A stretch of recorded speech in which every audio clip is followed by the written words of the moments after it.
Welcome, guys, to the MMOs.com podcast. This is Altay here with episode 63, and I am joined by... Omer. Gumball. Matt. And that's it. That's it! Yep, I forgot to change the overlay, Omar. I don't know if you gave me a new one, but Shirelia is here with us in spirit. On the bottom right there. With us in spirit. She was here for a while, then she had to go cook, so we lost her. However, Gumby's back from his adventures. I'm back. Did you go to like a music thing? I was at Madison Square Garden. I saw Radiohead. I saw Radiohead play, and I also watched a bunch of people play Pokemon Go around me. It was a good show. Good show. You went to MSG. I went to MSG. I love MSG. I put all my food. Did you get that sodium up there? Oh yeah, and they sell beer with a straw, which is pretty funny. So it was a good time. All right. That's a question. But I missed the podcast. You did. I How's did. the Pokemon Go hype IRL? Like, are people still playing, walking around playing it? This week I don't know because there's been a lot of hate, which we can maybe get into in a bit. But from 1 week ago, as I looked around Madison Square Garden, people everywhere. New York City is quite a hub for Pokemon Go. People are really playing it. In any direction you look, you'll see at least one person. So it was still hyped a week ago. We'll see how it fares in the coming weeks because right now players are not happy. But before we get into that, yes, it's time for the weekly raid, and I'm back to deliver the raid. Deliver us. This week, I'm going to deliver you from Evil and into Steam. In an article by PC Gamer, co-founder of Epic Games, who's Tim Sweeney. If you know who Epic Games are, they're currently responsible for Paragon, and they also developed the Unreal Engine.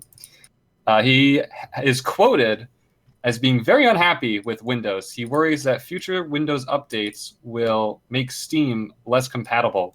He believes that Microsoft's trying to erode Steam's power, its monopoly, if you will, as a digital distribution service.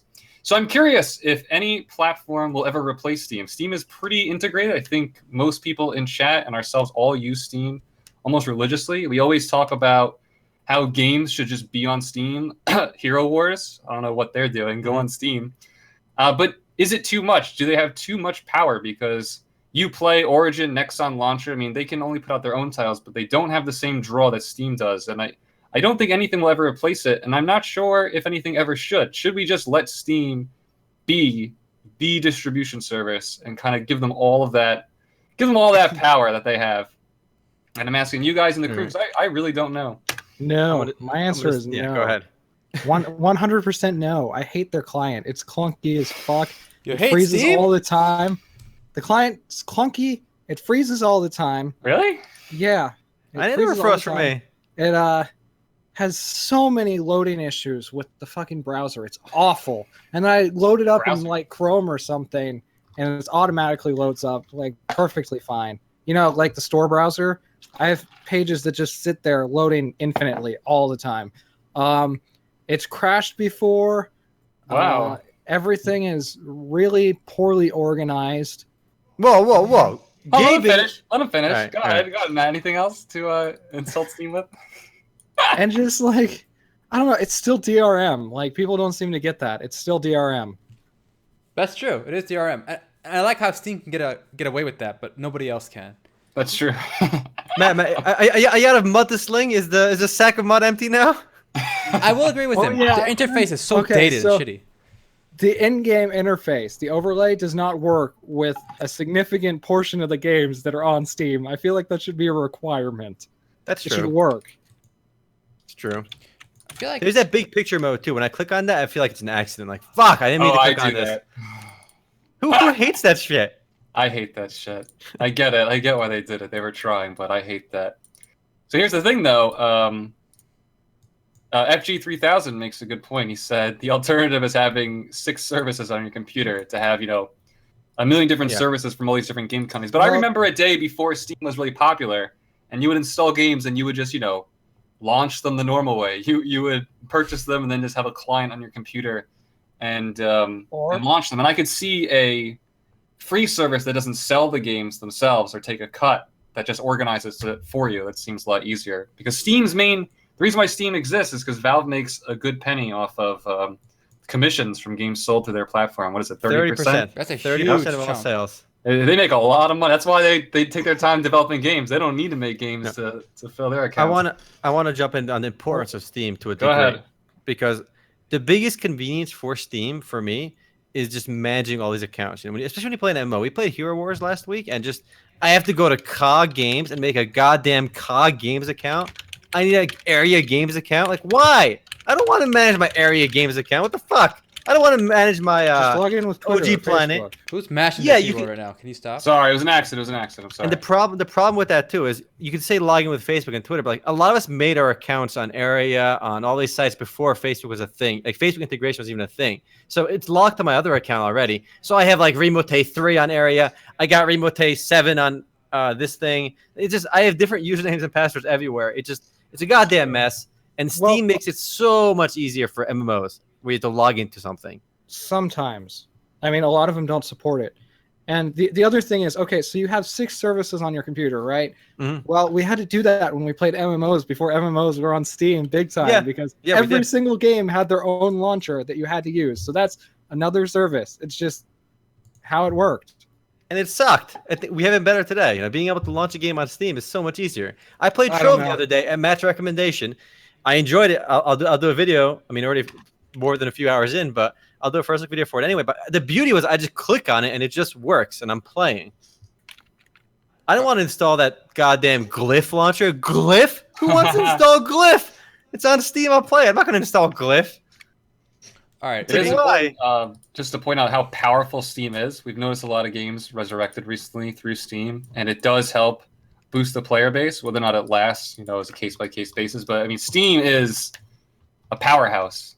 I don't see anything usurping it anytime soon. It is an extremely powerful tool for developers and publishers to reach a greater audience. And maybe the industry does need that. You need a centralized place in order to get your game out there. Otherwise, it could just fall into the void. Yeah. I wanna take go a few shots at Steam now. All right. Please. It's good to take shots. More took structured, 20, so- more structured shots, more big picture shots, shall we say? Oh, All right. of course. I got my Intellectual. silver revolver ready. All right. Time to slay the beast here. Be a badass. One, Steam really, I think, is squandering their lead. All their new stuff they're trying, whether it's the controller, the Steam box, like their Linux OS, the Steam OS. These things They're are flopping. failures. These are just dead fish flopping around on the floor. Blah blah blah blah. Yeah. So they haven't really. They need to get ahead of Microsoft. And here's another problem: people like Tim Sweeney don't seem to get. Why is he okay with Steam having this monopoly, but Microsoft, which makes the OS, not wanting it for themselves? It makes every logical sense in my mind for them to say, you know what, this is our OS. You got to go through our store. Too bad. That's life. We're not gonna let you go. Explain what Tim Sweeney said because Okay, this is based on to the be article. clear, that it wasn't just about Steam. Is he felt Right. from what he's talking about? He's about just third-party support in general. He Exactly. thinks Microsoft is trying to, they're trying to get rid of third-party programs, make everything centralized And through Windows. To explain what that means to people, imagine like on your phone today, right? Whether you have an Android or iOS, you have to go to the App Store, right? And you get everything from there. And what Tim Sweeney is afraid Microsoft will do on desktop is basically you want to download a software, some accounting software. You want to download a game. You double click the icon on your desktop, the Microsoft Store. You browse, top charts, whatever. You click, you install, you play, boom. There's no room for other third-party marketplaces, whether it's Origin, Steam, or even for software and stuff. I don't see what's wrong with that. If Steam can do it, right?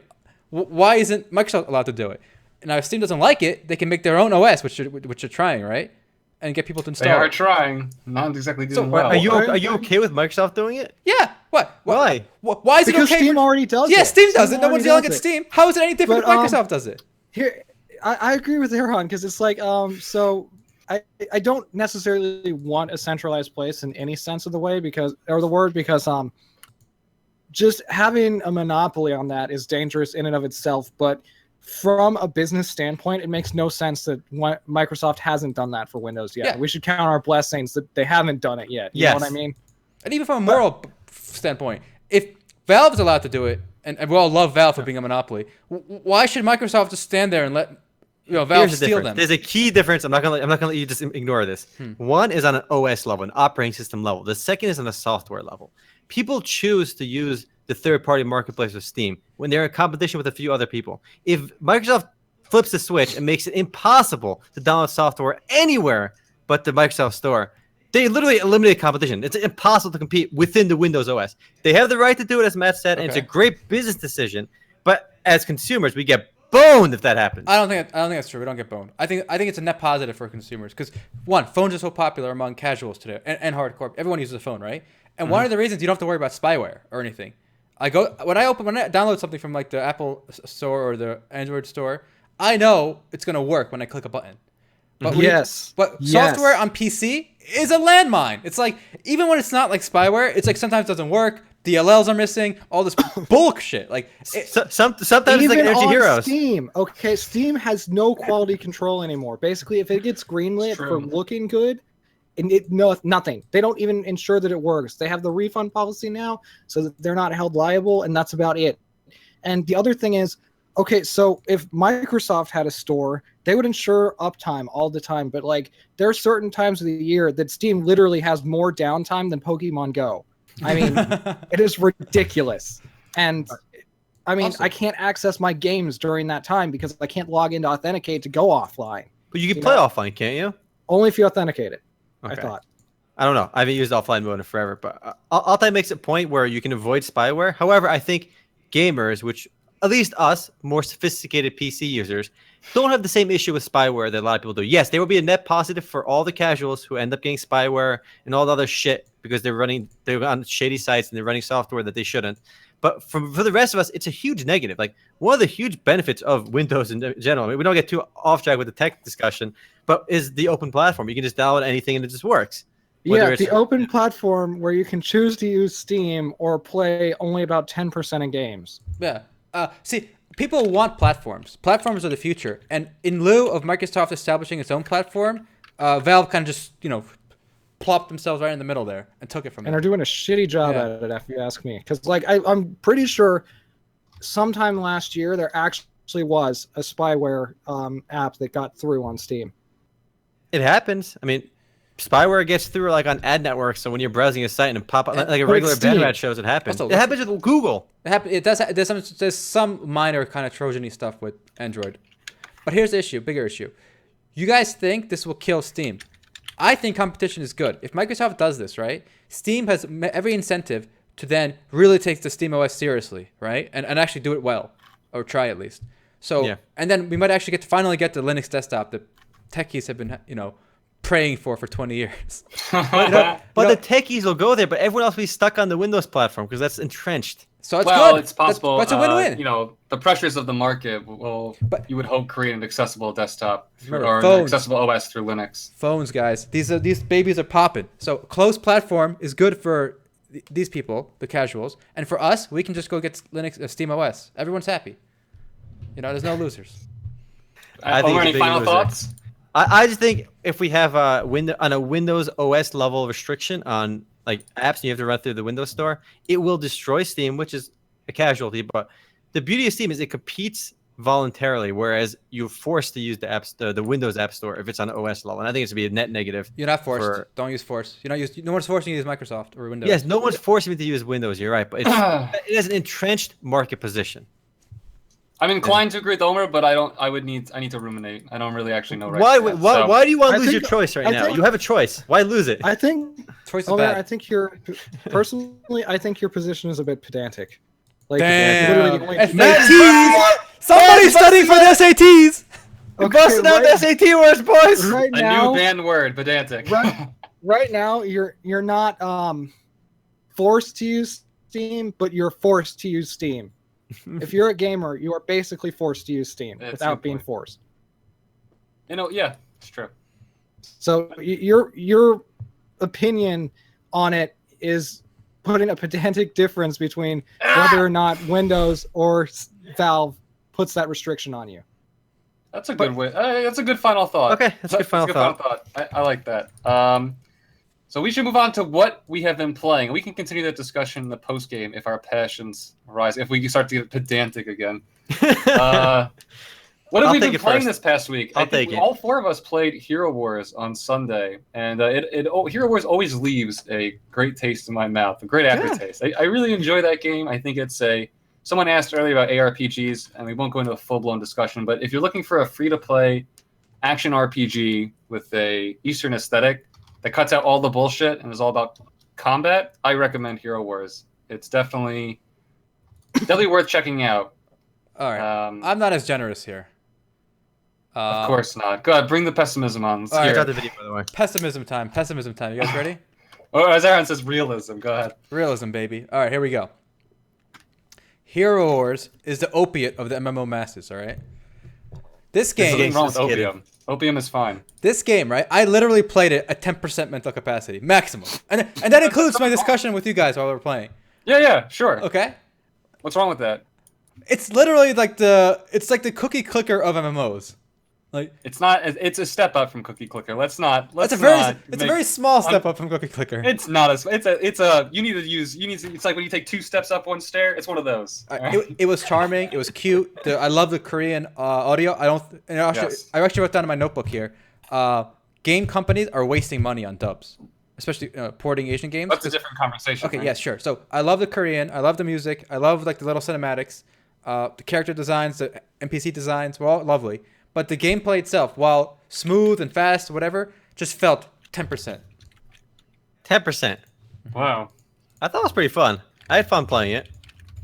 Yeah, And I don't think it was as pushover easy as you're making it to sound, because if you didn't give it at least a certain amount of attention, you would die. And the game does kind of force you to pay attention if you want to compete DPS-wise. I think small things make it engaging while at the same time allowing you to just bullshit. I think it's the perfect game to play with friends and bullshit. I think it's a good way to put it, like bullshit out of 10. Let's not forget, Altay was always bottom damage charts, all right? Probably because of his class. Probably because of his class. Yeah, so I'm going to give him shit for it anyway. Obviously, like without trying, my class has more damage still.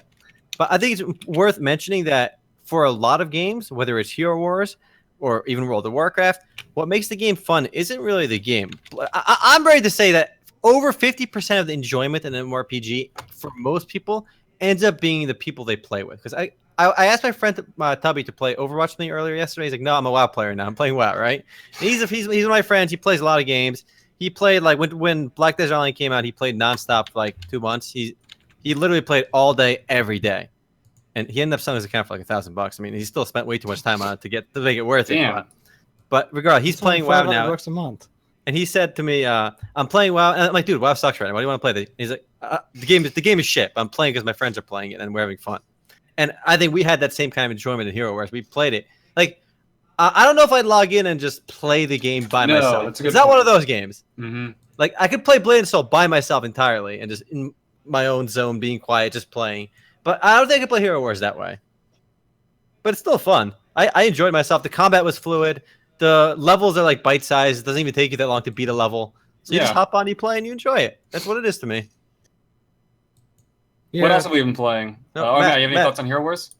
Yeah, I just was gonna say all I remember is that wow, it's been 3 hours. Holy shit! Yeah, the time went by really quick. Time did go fast. Again, I know I was just trying to point out some observations. I did enjoy my time with it, mainly because I was playing with you guys. So.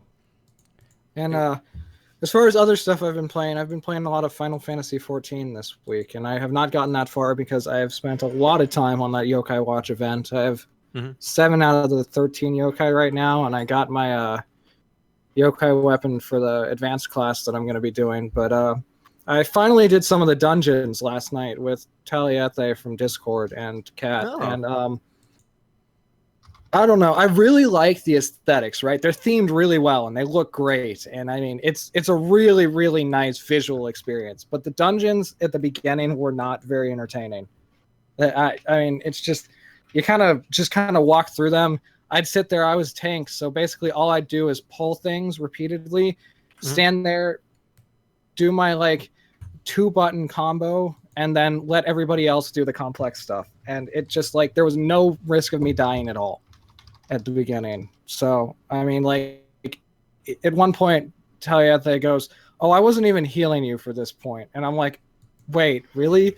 That's how easy it is right now?" I hear it gets more difficult, but like it's not a good first impression beyond the visuals. The visuals are really nice, but I had more fun with the fates than I did with the dungeons. Now that you mentioned Final Fantasy 14. I hate Roman numerals. Easy. All right. I got to mention the bit of news earlier. I actually want to play Final Fantasy 14. It's a game that for some reason I never got around to playing. So Matt, just tell me what server you're on later on Discord. So when I get it, we can play on the same server. But they actually released some data earlier last month, which we forgot to mention. But it's the most bullshit data I've ever heard. They said very specifically that they got 6 million cumulative users globally. What does that mean? 6 million cumulative players globally. And that means that's like the number of people that ever played the game. Like you log into the game once. Ever played. It counts you. Like, sales. Like is it that counts. the most? Yeah. Is that the most nonsensical number ever? Like who pulls that number out of their ass that they use it? It says it excludes free to play users though. It doesn't include. It excludes free trial users. So at least in that regards, it's not like counting too many people. But I still think it probably is the second most revenue generating paid subscription based MMORPG. Well, absolutely. I mean, it's not exactly. It doesn't exactly have tons of competition, right? WoW is literally the only competition. And Eve online, so which is a very niche. Do you see yourself playing FF14 over the new expansion for WoW? Honestly, yes. Okay, that's fair. Just was curious. My friends, again, they're all playing WoW. If I go, even right now, if I go on Battle.net, I look at my friends, there's like 5 people, 6 people playing WoW. And I'm like, holy crap! Everything. I know Altay mentioned this earlier. Like, he said everyone was gonna go back to WoW. I didn't believe him entirely, but now I believe him. WoW has this weird pull over people. Like, it's amazing. People that I know, I talk to, like, WoW sucks. I'm never playing that again, right? Literally, so many of my friends said, WoW sucks. I'm done with that game. They ruined it, right? And they all play on the vanilla server and they loved it, right? Like, oh, retail WoW sucks.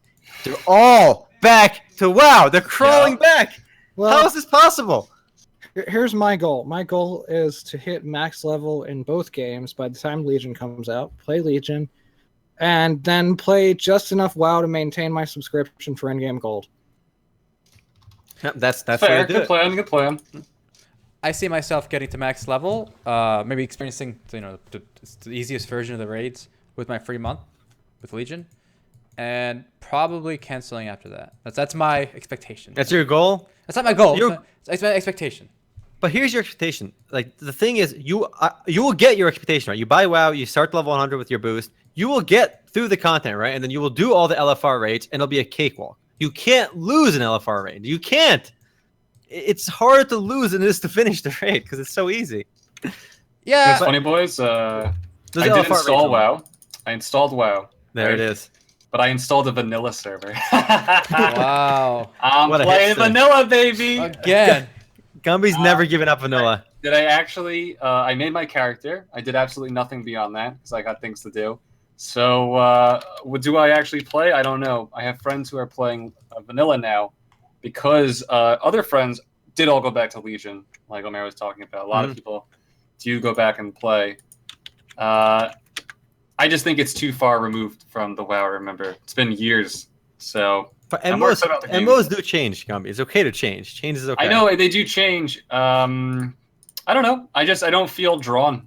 Maybe if I feel enough social pressure, right? If everyone in here was playing WoW and they were like, "Gumball, you suck. Go play WoW," I'd probably go play. But without enough pressure, I won't actually do it. So Gumby's saying, if I get peer pressure, I'll do anything. It's true. Yeah, peer pressure is very powerful. Here's the you deal, can guys. do anything. Guys, remember, it's August 2nd right now. Yeah. Expansion comes out August 30th, right? Yep. And so many people are already back. Wait till the weekend before or the week before. Most of people went back like the moment pre-patch came out. But I think it's an only build from here, honestly. Yeah, but I can definitely say I'm having more fun with Final Fantasy 14 right now, and I'm actually reading like everything in Final Fantasy 14, which is rare for me. Yeah. You told me the story was actually really good in Final Fantasy 14, and given that it's a Square Enix game, like it. Yeah. I mean, I played vanilla FF14. I got to the final raid boss. I did not. I mean, the story was okay, but it wasn't. I thought it was overhyped. It was just. It's Final Fantasy. It was Final Fantasy, but it was. I hated the little NPC characters you dealt with, and that's probably a statement most people won't like. But I love the game. I love the. Well, you don't like Momody? Raids were awesome. What was that? You don't like Momody and Papa Sean, the little I thought those scenes were really annoying. I except for the final dungeon you do in the game as you hit max level, that was pretty cool. The boss was a pushover, but good game otherwise. Loved it. What else have we been playing? I know we'll bring it up now. We have all been playing Overwatch, I believe. Overwatch actually released a patch today. It's the Olympic patch. They promised new skins and we got them, but they're all Olympic themed, and we don't have a video for that, but I'm going to link some competitive Overwatch videos because they're pretty awesome. I got a video for it. What's cool about the new Overwatch patch, if you guys haven't played it, is instead of the weekly brawl, there's a Lucioball, which is a soccer match where 2 teams of 3 play Lucio, and you just try and get the ball into the other team's net, and it's pretty funny. I played earlier today. I like that they're being a little more creative. But so with the brawls. There's like a sports minigame now? Yeah, a little soccer minigame. It's like Rocket League, but with Lucio. Wow. It's actually pretty funny. Yeah. There's also new loot boxes, but you have to pay money for them. You cannot buy them with in-game credits, which is kind of weak. It's the summer loot box, but it's all Olympics themed. So stuff. that's worth double emphasizing because it's actually very smart on Blizzard's end. You can't use currency to buy the new skins. You can only get them in the loot box. Well, it's not just skins. Keep it in mind. There's only 3 heroes actually get skins from the creative. It's a Rocket League ripoff. Yeah, that's correct. But so most of it is just tags, I guess, poses and stuff, poses and crap like that. But yeah, gotta pay money. All right, now we got to go around the table and give our ranks again because this gives me a chance to boast because I hit 66 and I've maintained it this last week. Still 51. Gombi. 53. I went through a crapshoot of like 15 games and lost 13 ranks, and I'm now 45. Damn. So Matt placed in 58, right? And that's really good. And then he really got good. destroyed by the RNG of teammates. I could go over that again, but I won't. Matt is a little salty on that. My rule of thumb, and I think it should be heated, is if you lose 3 games in a row, just take a break. I mean, you'll do better on your own too. Because even if you don't acknowledge it, you are kind of mentally tilting. That goes for League, Overwatch, and I always take a break after 3 losses. One bad loss and I'm done. I alt F4. Just one game? Like if I play a really great game and a really bad game, I may go one more, and depending on how I finish, but I never play more than 3 or 4 games at a time. I always give myself that break. All right. Because I noticed if you keep going and if you have a horrible game, the next game you may not turn around because you're kind of defeated. So I just kind of give up and I take a break. I play some Slither and then I go right back to Slither, it. best game, NA. Slither is the best game of all time. No. See, I was determined. I wanted to get at least 1 rank pack, but it just kept falling and falling. Yeah, And as soon as I hit that even 45 after like I had given up, I was like, it's done. No, I mean even as in. Like, I know. fives. It's a nice rounded number. But I think this can actually transition us pretty well to a topic of toxicity in online games, as well as games like Overwatch and even MOBAs and even MMORPGs. So I guess I'll let Gumby lead with it. Oh, I wasn't here, so you got to take it. I wasn't sure. Oh well, I think toxicity is an issue we all run into, whether we're playing. It applies more in games like League and Overwatch, any competitive game. It happens in MMORPGs as well, but a little bit rarer because you don't have that same kind of competitive spirit, so it's hard to get frustrated. But you will see people like when it comes to MMORPGs, it's more like trolling. For example, like the Leroy Jenkins thing, the guy just runs in and pulls everything. And you used to see that in EverQuest a lot, where people would just pull an entire dungeon and like it would be called training. You'd aggro everything and run to the beginning of the zone, and all the monsters would follow you and aggro everybody else over there. It's like the most awful thing to do because you got all the new players killed.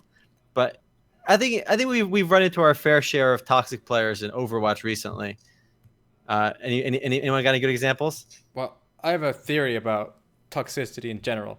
You said it's not a big deal anymore. It doesn't happen in MMORPGs. I think it's false. I think one of the great things about MMORPGs is it gives you an outlet to creatively use like your anger, right, towards other players. Whether it's in a PvP game, getting your friends to kill his friends and him, gank him over and over again. Whether it's a guild war, declaring war on him. Whether it's scamming him like an EVE Online or something, infiltrating his corp and just ruining everything for him. So these are emergent gameplay elements that are driven by toxicity, right? But they kind of add to the game, right? That's a good point. Conflict is good. See, the problem with games like League of Legends or whatever, or Overwatch is that you can't eliminate conflict because the whole conflict is a plus. The fact that it's human nature. The fact that so many people are so emotionally invested in Overwatch or League of Legends, where they will literally waste 40 minutes of their time to ruin the game for their teammates, right? Like, you need to harness that energy. You can't try to eliminate that energy. That's a huge plus if a game designer can find out how to mold it and shape it to add to the game rather than just try to eliminate it, because you can't eliminate it because that's just player. You make a great point for being able to harness that energy when MMORPGs with guild wars, PKing, ganking, scamming. Those are actually like they're negative things, kind of, but like they're part of the game. People are used to it, and it's a cool way to channel your energy in a creative way that way. But if you design a MOBA or like a team shooter, how do you get around that? Like, is there a solution? I'm not the game designer. It's up to them.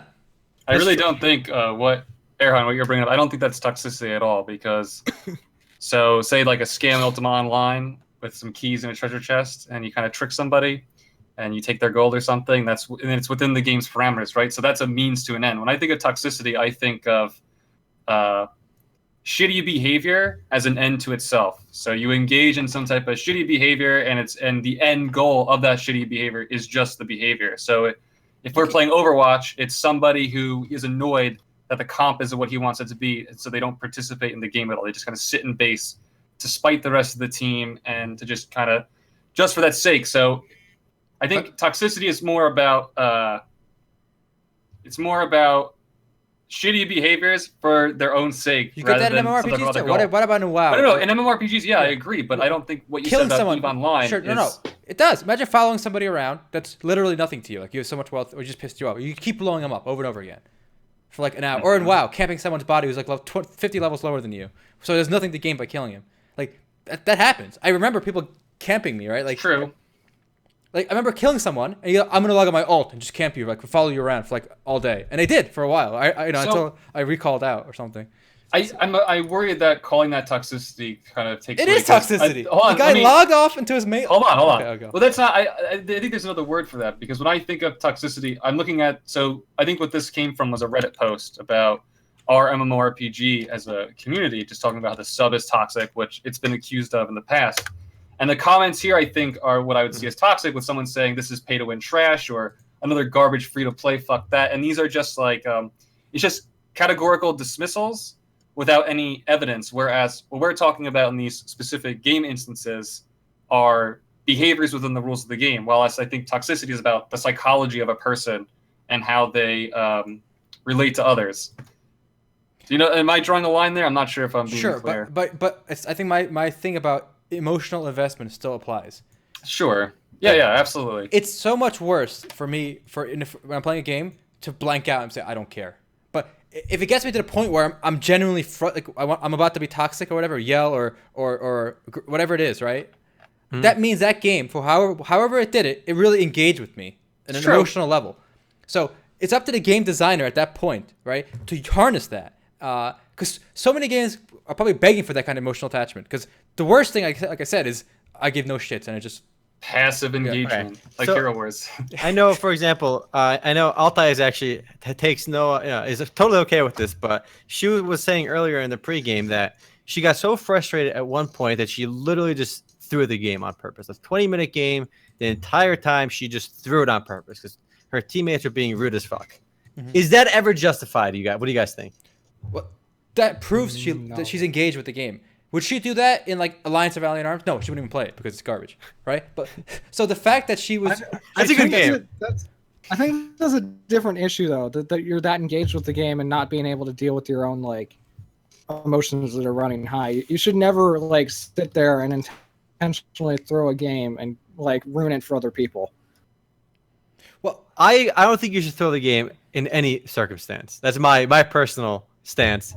So I would say that behavior, what Shu did, was kind of douchey, even though it's a response to her teammates being toxic as well. No, I think it's a great thing that she did that. It's like, okay, so say you're playing like a dungeon or a raid in an MMO, and these are purely cooperative affairs most of the time, and you don't like that one of the mages keeps stealing aggro and you're the tank, right? So instead, you just don't tank, and you let the mages tank because they want to take the aggro, and you just throw it and let everyone die, basically. Mm-hmm. You're literally just ruining it for someone else. That doesn't do anything for anyone. It does. Except it give you a sense of self-satisfaction. No, it creates a narrative.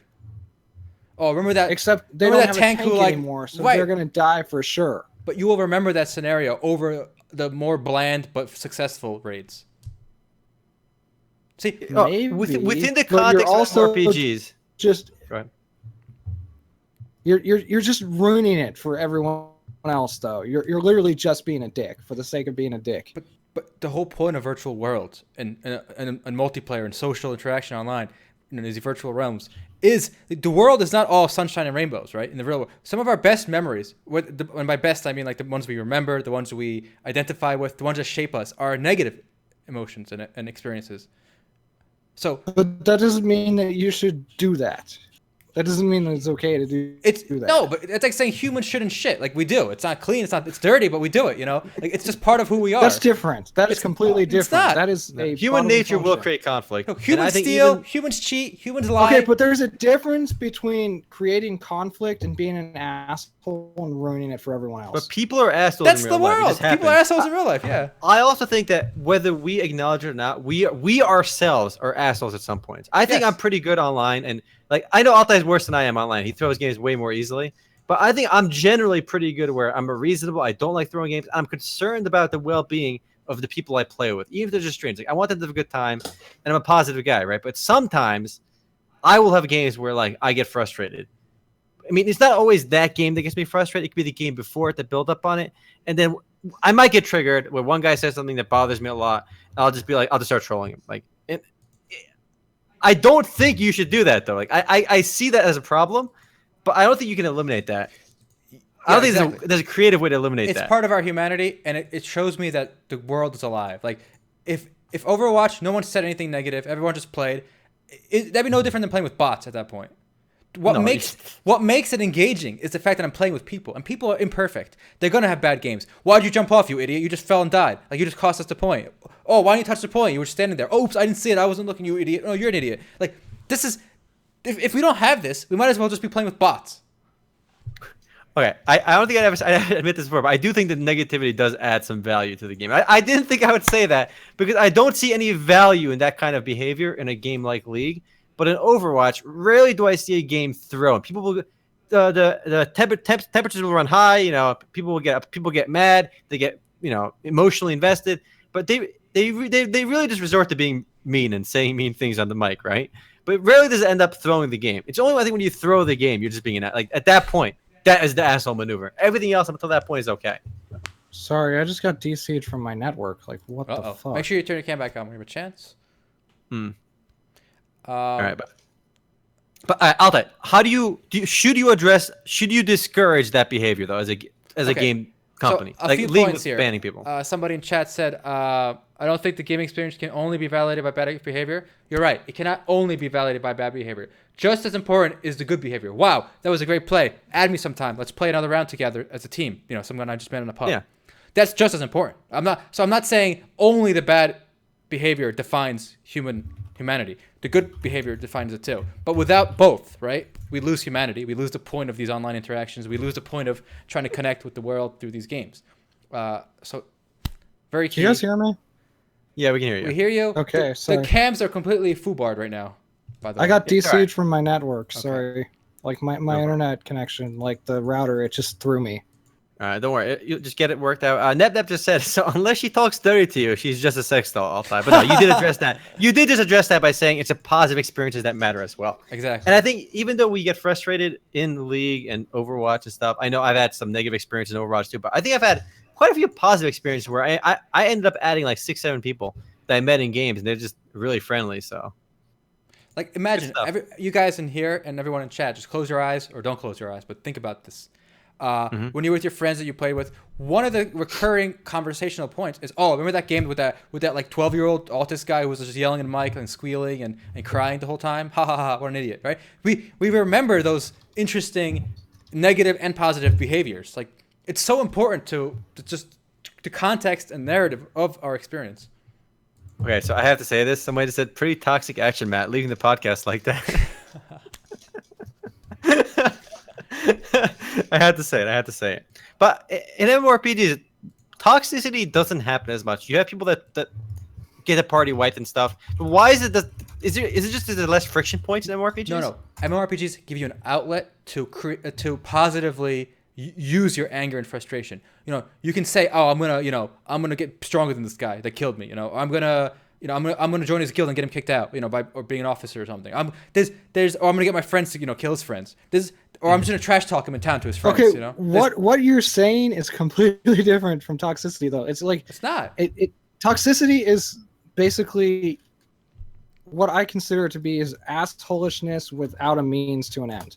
But here's the Like, problem. so getting someone kicked out of a guild so that you can take their spot is not really toxicity. It's just part of it, you know, like it's part of the social interaction. Exactly, because it exists. But let's say in Overwatch. But if you're just sitting outside, it's like a max level camping somebody in a like noob zone. Okay. You're literally just being an asshole. It's not a means to anything. You're not getting anything out of it. They're not getting anything out of it. You're just chuckling at it. It's like, but all those it's newbies, nothing. But all those newbies will remember that. Hey, remember when we started playing and like, they'll remember it, and they'll probably half of them will probably quit. I know. I defend that experience. I know we just got back. A lot of games that I played.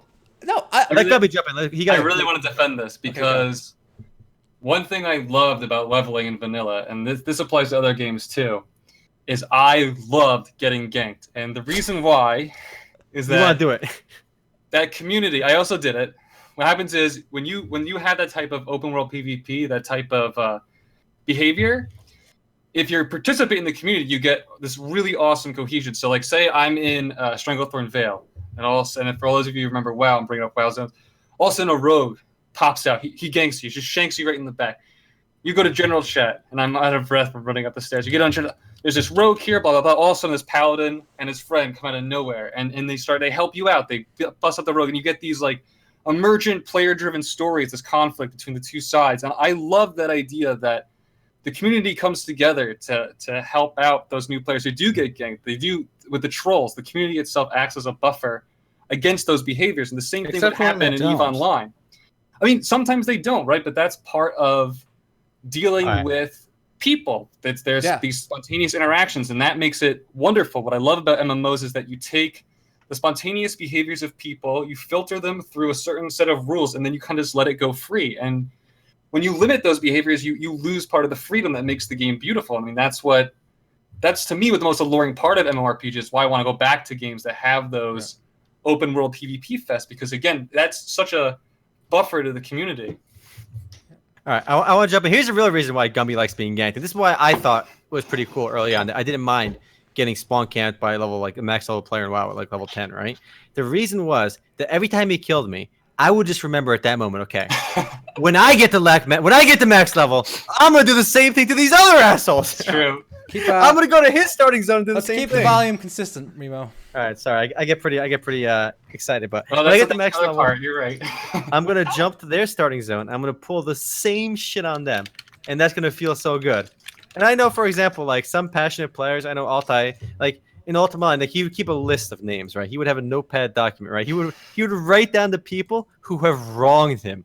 So if he ever saw them in the future, and like he would destroy them, whether it's like looting them, trying to scam them later with different characters, or just PKing them, or just harassing them, right? No matter what. So having that kind of level of like, and honestly, that is some toxic behavior to a degree. Like Matt said, when you're camping somebody and you gain nothing out of it, or if you write somebody's name down and just want to make the guy's life miserable, right, for what he did to you in the past, that behavior is just toxic. There's really nothing to gain if you're just going to harass him and bother him, right? But it does keep you engaged in a way. So I think within the context of MMORPGs, I think it can be a positive. All right. It can be a positive. Ready? Let me sum it up. You take the good, you take the bad. Put them together. What do you have? The facts of life. An MMORPG. The facts of MMORPG life. What I'm getting is that they're all toxic. That's what I'm getting from this. I'm gonna play another Overwatch with you guys one night, and you're all gonna be yelling into your mics like, "Why can't the other team hear me?" Okay. On that note, passions do run high in Overwatch. I think almost every game, people yell at each other. I feel like she was a little aggressive sometimes with you, Gumby. I know she was giving you some smack talk. No, I think I was just as aggressive with Shu. And you were aggressive too. When Shu comes back, I'm happy to continue the aggressive. Actually, I remember Omer had to say, he's like, let's same team, guys. Yes. Without healing, but we'll hold on to that one. But I like that. That's what makes, again, communicate. I mean, if that kind of stuff didn't happen in Overwatch, it would not be anywhere near as endearing. That stuff's fun, you know? Yeah, exactly. Also, some of my most memorable experiences in older MMORPGs, Daok, EverQuest, Ultima Online, and even WoW, like there's a sense of notoriety. Notoriety. Oh yeah. What you do and your actions, either positive or negative, have an impact. People like, oh, it's Remote, it's that guy who did this. He's the asshole. He's a scammer. stay away from this guy. You know, he's a jerk. But when your name gets out there, it does create the sense of a virtual world. And I know this is getting pretty meta over here right now, but MMORPGs are losing the sense of being a virtual world, and they're becoming so concerned about gameplay mechanics that we're losing the meta. We're losing the social elements of the game. This is an awesome transition to our hype of the week, actually. All right, we should do it. All right. You seize it. Seize it, baby. All right, so every week, or we've been trying, we've failed a few times, to bring up a new game that I guess it's in development and that we like, and we want to see what we can do with it. So my turn this week, and I took a look at Pantheon, Rise of the Fallen. Whoa! Tell us about it, please. All right, this game is by the one and only Visionary Realms, all right? Are they visionary people? They're very visionary indeed. And in fact, their vision doesn't look forward, but backwards, because this studio is led by Brad McQuaid. He's one of the key designers of the original EverQuest. And then he went on to make Vanguard, Saga of Heroes, which was very much an EverQuest vein until it got shut down. And so this game is all about taking things back to those old days of MMOs, RPGs. And it does this through a variety of ways. One is no instances for dungeons. They're open world dungeons. And the original EverQuest did a great job with this. What this means is you're going to get the good with the bad. I remember in EverQuest, just running into people, friends near my level, and just grouping with them inside, when we were already inside the dungeon, right? We formed the group in the dungeon, not outside before we go in. And that kind of gets rid of the need for Dungeon Finder, because the whole point of Dungeon Finder is once you're in an instance, right, you're in your own little bubble. So you got to, before you enter the bubble, you got to get people to go in the bubble with you. But if there's part of the world, there's other people there. This is a big pressure point and meeting point, and there's plenty of people to run into and party right in there. So that's fun. Another issue with this is, like those old games, you're gonna have 12 classes at launch, along with 9 races. Wow. So EverQuest, remember in EverQuest how many classes and races there were? There was like 12 races or like 18 classes. It was crazy. Yeah, so I think it's very interesting that he's trying this again. He did go to Kickstarter back in 2014 to raise like 800,000 or something. It failed. Oh wow, really? It failed. Didn't meet it.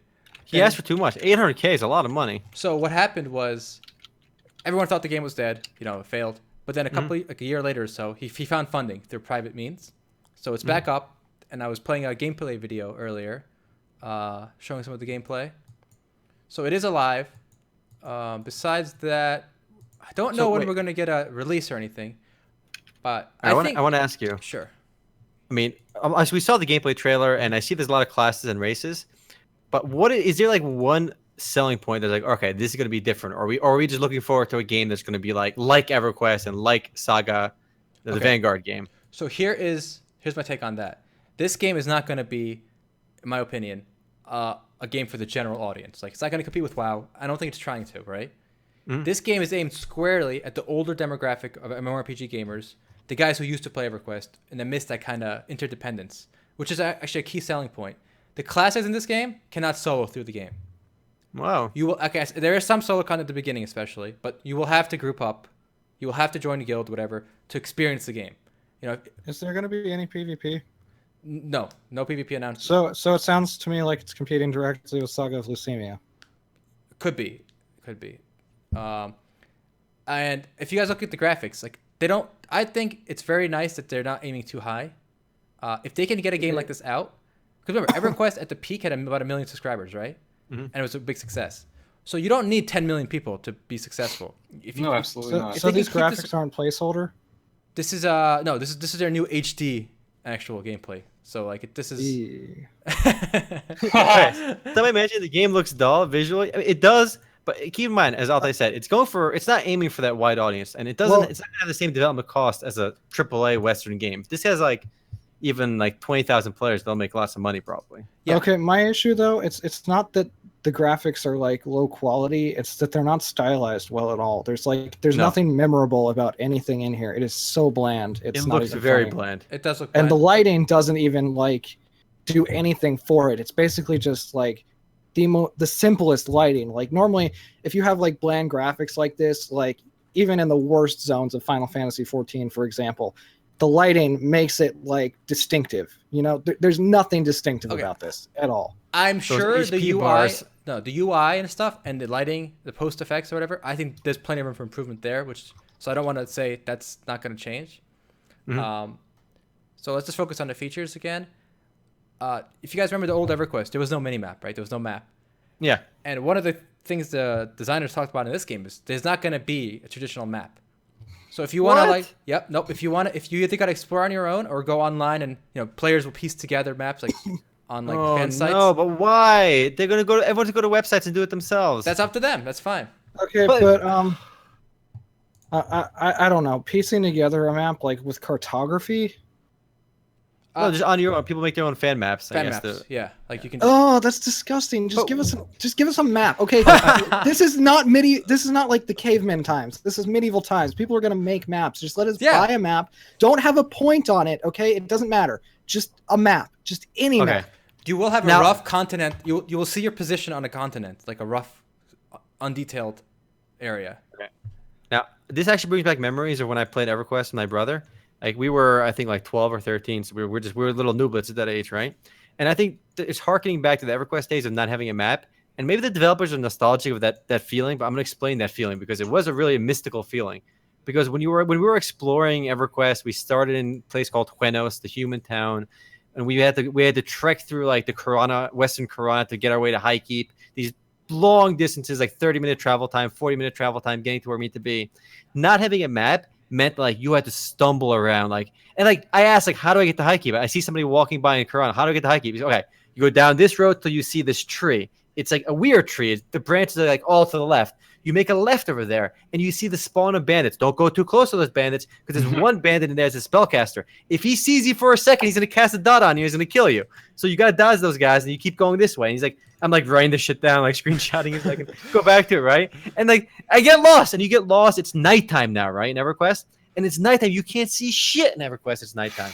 And you're walking around. Where do I go? Like the road. You can't see the road. You see 3 feet in front of you. So I'm like, in that game, when you die, you lose everything. You have to go back to your body. It's a hassle. You don't want to die. It sucks. So I'm walking around and all of a sudden in red text, you get attacked from behind and it's a werewolf. And in this level 15 zone, level 35 werewolf spawns. And if he aggroes you, there's no escape. You're dead.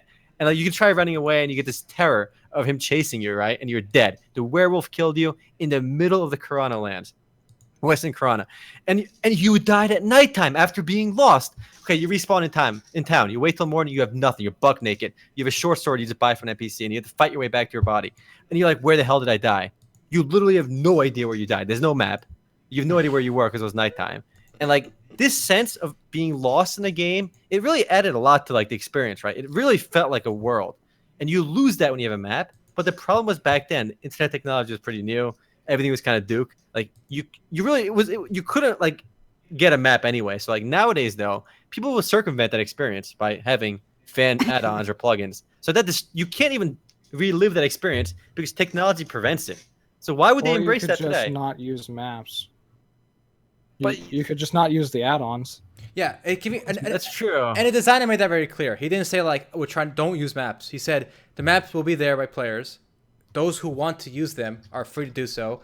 Those who want to restrict themselves for their own personal adventure experience can, And I mean, can just play. That, and in theory, that sounds nice, and at the time it was great. But the thing is, I don't have the time for that anymore. It's just too much. You know what I mean?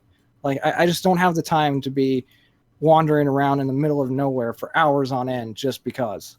But the game isn't aimed at us. Isn't aimed at you then. That's a very fair complaint. And again, not every game has to be aimed at 100 million people like Candy Crush. No, right? I know that. I'm just saying personally, it's not an experience that I look forward to reliving anymore. That's fair. That's a very fair argument. And this game's success, I think, will come down to they have 2 key things to keep in mind. One, keep the budget low enough that their hardcore market audience, right, can sustain them. And 2, will this be compelling enough to get the people that are still playing EverQuest 1, EverQuest 2, Dark Age of Camelot, the original Ultima Online still on the official servers, maybe even the old WoW players, right, some of the older raid groups and stuff. Is this game compelling enough to get those people that are the 30, 40-year-olds that are still playing those old MMORPGs to move over, or will they keep staying on their ships until they sink? That's their biggest challenge. That's the big challenge. Because these guys are entrenched. I mean, the guys that were playing EverQuest EverQuest 1 for like 10 years are not easily going to switch. And if they do, the game better be damn compelling enough to keep them there. Because they grew up on EverQuest. They love that game. The game has got so much content today that a new game, unless it launches with such a big bang, you can't do it. Like because it's aiming for that niche, it can make money with a small audience, but it's aiming for an audience that's already very loyal to their games if they're trying to recreate that nostalgic experience. And I want to show you guys quickly the founder tiers for this game. Uh-oh. Oh, God, I'm scared. All right, let's start. Scared. Let's start with the top boys. All right, let's see it. $100 gets you the supporter pledge. All right, then we bump up to about $250 for the champion pledge. Then VIP, which is $100 a month. A month. Oh my God! What? And we're not done. We're not done. Ready? We got the $10,000 Ascensions pledge. Please tell me that's not per month. No, it's $1,000 a month. It's 10,000 one time or 1,000 a month. 1,000 For 10 months or forever? For 1 year. Okay, I'm gonna defend this though, because if it's aimed at EverQuest players, I imagine the EverQuest player base is a little older. Say you've made your fortune selling socks or phone cases or anything, got a little money to spend, and then you want to support Brad McQuaid's. There's no defending this. Guys, the $100 a month, the $100 a month tier is a top seller, guys. Apparently. No. Whatever that means. I mean, it's just a part I of the can type website. that in there too. Yeah, I know. Let me edit the WordPress. The Okay, page. hold on. What I love is when you look at the Ascensions pledge, it says $10,000 or $1,000 a month, right? How generous. They give you the option of financing, you know? I don't have $10,000 in my pocket today, but how generous of them to let me pay $1,000 a month for 1 year. Like, you pay $2,000 extra in interest, right? Because it's not $1,000 a month for 10 months. It's for 12 months. Oh my God. So if you don't pay the full 10K up front, you got to pay interest. What is this? You know what? I think a If I form of pay me that would be much- offended by this kind of thing. But hey, if you believe in the product and you got the money to blow, be my guest. People have spent money each month on worse things, cigarettes or booze or whatever. So, but I can't afford that shit, and I don't, and I don't think I would. But this is For fun. No. I want an elf. This A is woman definitely the dressed as future an of elf giving me gaming. monthly blowjobs for that price, and that still wouldn't make it worth it. So does this indicate too that it must have it because it only made $440,000 of the $800,000 goal on Kickstarter, right? So this must be how they're making up Yeah. the rest of it. Yep. I guess the financing didn't cover everything else, or they realized. I imagine most Kickstarters under budget. They don't estimate properly. So look at the page Where's too. the stock options? Where are the stock options? If that's not at the bottom, then I don't care. Look at the packages, right? For example, if you pay $10,000, you get a lifetime game subscription. How generous, you know? $10,000, better get a goddamn lifetime subscription. But Yeah, if you that spend sucks. $3,000, you only get a 1 year subscription. $3,000, and they got the nerve to not give you a lifetime subscription? Are they kidding me? $10,000. What the hell? I mean, I could get a lifetime subscription to Lord of the Rings and stuff like that for like $200-300. Yeah. $10,000. What the Oh, fuck? games have given Oh. lifetime subscriptions before, but for like much more reasonable sums. For And- like a year and a half of like, okay, so like a year and a half's worth of subscriptions is what the lifetime was, and then they gave you extra items on top of that. Like, what is this? Where am I right now? Honestly, this is pretty okay. So, is this the future of MMORPG funding? You know, we got games like Star Citizen doing this Yes. up to wazoo. This is doing it. Can we look at Twin Saga, please? If we want to talk about Founders Packs, which Oh my offers God. a like $400. Was it 300 or 400? It might be 300. I think it was 299. But I So mean, they're, it's worth they're just mentioning, pushing the yeah. bar. This is a subscription based game, so it's worth mentioning Also, too. It's not yeah. a buy once game. And before we move on to Twin Saga, a few more bullet points Sure, about sure. Pantheon here. There's a really good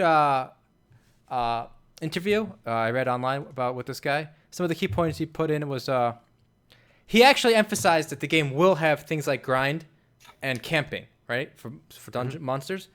There shouldn't be unnecessary downtime or needless undue grinding or repetition. Too much is subjective, but we are listening to community, and our goal is just enough downtime to provide opportunities to socialize and strategize. So it's Okay. another point about EverQuest. I remember after every single fight in EverQuest, you got to sit down for a few minutes. This gave you time to say, so how's everyone's day? Oh, you know, and you group with someone again. Oh, how was your work today? You know, how was, you know, whatever. Like, in current, like in HeroWarz, everything moves fast. Boom, boom, boom, boom, boom, boom. Right. No No, time. you're right. You're right. That's a good Yeah. point. In EverQuest, when my brother and I were in High Keep, you kill the room, right? There's like 4 enemies in the room, and you kill them. You wait 10 minutes for a respawn, and there's only 3 enemies there. So you wait. There's a lot of downtime. There's more downtime than playing when we played EverQuest, and that really gave us a chance to socialize with people. You lose that today. Yeah. So you gotta find a happy medium between then and now. I guess you can't do it as bad as it was back then, but a few, maybe 60 seconds between fights of just healing and resting and meditating, I think would really facilitate social interaction. I think 10 minutes is way too much, though. I mean, you should really be spending more time actually doing the content than not doing the content. In EverQuest, it worked out fine. You did more time not doing the Right, content. but EverQuest, there was less competition for gaming, so it's different. that's true. Another point you EverQuest emphasize. is a bygone era. Go ahead. Yeah. Another emphasized point, again, interdependence between the classes. You know, the tank can't heal, the healer can't tank. They can't just breeze through the content. Even like the non-party content, you got a group, basically. It's very reminiscent of Final Fantasy 11 and EverQuest, games like that. So it takes an army to take down one wraith. That's what you're telling me. Not an army, but it takes cooperation. I will give them credit where credit is due. I hate the animations, like the way they are, just like the actual movement, but they're smooth. They're not they're not those clunky little, obviously frames aren't being rendered in the animations that most MMOs have now. And I I know it's a we've full been pretty animation. negative throughout me with the numbers and stuff, but I mean, I do think there is that hardcore market for EverQuest fans, Vanguard fans, old, Dark Age of Camelot fans. Maybe they want to try something different. And it's very clear they are aiming for that EverQuest audience. If you look at the loot when you click on an enemy in this game, you can see that like loot in the window is a copy from EverQuest 1. It looks exactly the same. And if it pulls off the mechanics well, the gameplay well, it could gather a niche. And I'm not going to give it $10,000 or even $3,000, but I'll give it a try, because I enjoyed EverQuest a lot, and maybe I can relive some of that experience in a little bit more modern atmosphere. So for that reason, I'll give it a try when it comes out. Well said. Well said. I mean, Keep it and positive. I don't think these shouldn't exist. It's just not for me anymore. I mean, I'm okay with hardcore. I like hardcore challenging experiences. I just, at this point, I need the quality of life stuff. It's just removing so much of that stuff. Just it's a bygone era for me. And I got a killer line right here in an interview. He unintentionally kind of but gave an ominous sign for his own game. The interviewer asked him, "What are you playing right now?" And this was the chief designer's line. "I dabble with MMOs, but can't allow myself to be sucked into one, far less it distract me from working on Pantheon. I do enjoy a good iOS game on my iPad, especially a good tower defense game." So even the guy calling for old school hardcore MMORPGs, what do you play? I'm playing mobile. So No, he's playing mobile tower defense games. So what does that mean to the rest of us? Like even the people that are super, interested in this genre and working in the genre don't have time for it, or can't make the time for it, or would rather play something casual. It really is a sign of things to come, I think. And how mobile is going to eat up more and more people's mind share. Take a look at the Founders Packs for Twin Saga, but we're not going to stay on that too long. I want to stay on the topic of classes because this is another, discussion about older games. And I know, for example, look at the Twin Saga class I linked, the Founders Packs. They go up to $300, but it's kind of this page looks kind of nice. Like it's like It is cute. It's a cute page, isn't it? Well They're done, floating well done. around it. Like it makes it more like enticing, where like it fits with the art. It's like a heart shaped thing. You got the little boxes, but $300, like a lot of gamers are pretty young, and I would say we're some of the older MMO gamers. And the people playing these. Who's got $300 to lay on Twin Saga? 300. That's a lot of money. It's a lot of money. Do you guys have $300 just casually laying out to drop on Twin Saga? Like, Fuck no, I don't. like, are we poor? I don't know. Like, is the average gamer just super rich? No, they're going for that whole, I guess 1% versus 99%. Yeah, absolutely. Probably less with $300. Yeah, some people will buy it, so why not have it there? Keep in mind the Pioneer Pack is centerfold. Yeah, but it's $20 only. $20 ain't bad. That seems reasonable. I bet you the best-selling one is the Pioneer Pack, right? And then it's the $300 one. I bet you nobody's buying the $50 ones. They're going right from $20 to $300. And I know this, why? You look at iOS games that are like pay to win, right? The best-selling packs, it tells you on iTunes which packages sell the most. It's usually the cheapest one, right? And the next best-selling one is always the most expensive one. Always. So they spend like $10, and the next one is always gonna be like the $300 one. That's the most expensive. So it's insane. And I wanted to talk about somewhat related to this, and it will transition us to a discussion. Dark Age of Camelot. Dark Age of Camelot actually updated a big update for an older game. Dark Age of Camelot. Yeah, they update almost every single class in the game. So that's 45 classes in the game got looked at. Now, can you imagine a game today and they have 45 classes? No, it wouldn't happen. It wouldn't happen. And each of the 3 factions of the game have like 8 races. So there's 8 races. There's like 15 races in the game, 16 races, or 20 races, right? And 45 classes. God bless Dark Age of Camelot. Can that happen today? And obviously, when you have so many classes, balance goes out the window. Is it okay for balance to be out the window? Yeah, I think so. Yes. I think we overemphasize balance. Go ahead, Matt. What do you think? I didn't say anything. Are you in agreement that it's okay to throw out balance for more classes? Not in a PvP game. Well, Dark Age of Camelot is a PvP game. Dark is a PvP game. I think when you make the focus competitive, you really need to focus on making sure that it's a balanced experience and that every class can play their role is equally as well as the other roles for that class or other classes for that role. Like maybe differently, but equally as well. You know what I mean? Like every tank should be able to be a tank of equal proportions. And maybe it requires a different party comp, but you should still have a situation in which every class can play their role exactly how they're supposed to be able to equally as the other classes. But when you're focusing on that level of like that degree of equality, you lose willingness to experiment, do crazy things and weird things. Yeah, you know, I agree. You could have a tank that maybe is not as good of a tank. However, he's got like some weird abilities that he can summon like mushrooms in the distance that like blow up after 4 seconds and do damage. Like he's like a hybrid weird mushroom DPS. knight. Yeah, but as long as he's just as effective in battle is what I'm saying. No, I don't think that's important. Like his role should be clear, and he should be able to do his role as well as every other class that has that exact role. That's not fair because the best games, I think, whether it's MMORPGs or otherwise, like one thing that came to my mind, Smash Brothers Melee or any of the Smash Brothers, they have tiers. Like some characters are just... That's unintentional. That is completely unintentional. Right, but it works. Okay, but again, it doesn't. People don't choose the bottom tier for competitive. Okay, sure, but that's fine. That's fine. Everyone knows. To you guys, but like in a competitive game, you should like have everyone should be viable in a competitive game. I don't think that's true. But look at Super Smash Brothers, for example. That's a very successful game, right? And even though most of us are never going to be pro players, it's a super casual game. What? Yeah, but it's played competitively. That is an extremely intense competitive scene. Though. A good game is different though. No, a good game has the whole spectrum. It's a super casual game as far as fighting games go. I don't think so. Yes, but there is a competitive scene.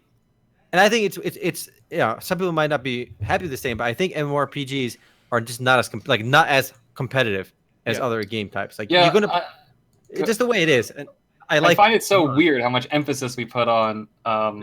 This game is supposed to be competitive, therefore it has to follow these criteria. I think, especially lately, it feels like just like the industry culture has gotten carried away with this competitive aspect. Where if we say this game's competitive, there's this expectation of perfect balance and stuff, yeah. And like Omar, you were saying earlier, I think when you emphasize balance so much, you do lose that creativity, right? You're going to restrict what you do, and then what Erhan was saying, sorry, Matt, what Erhan was saying, I think it's okay for there to be 2 tanks and one is more effective generally than the other because maybe it's just fun to play. I think fun isn't necessarily derived from an equal playing field. Fun is derived from how creative and interesting the juxtaposition between the classes are. Fair competitive doesn't equal fun.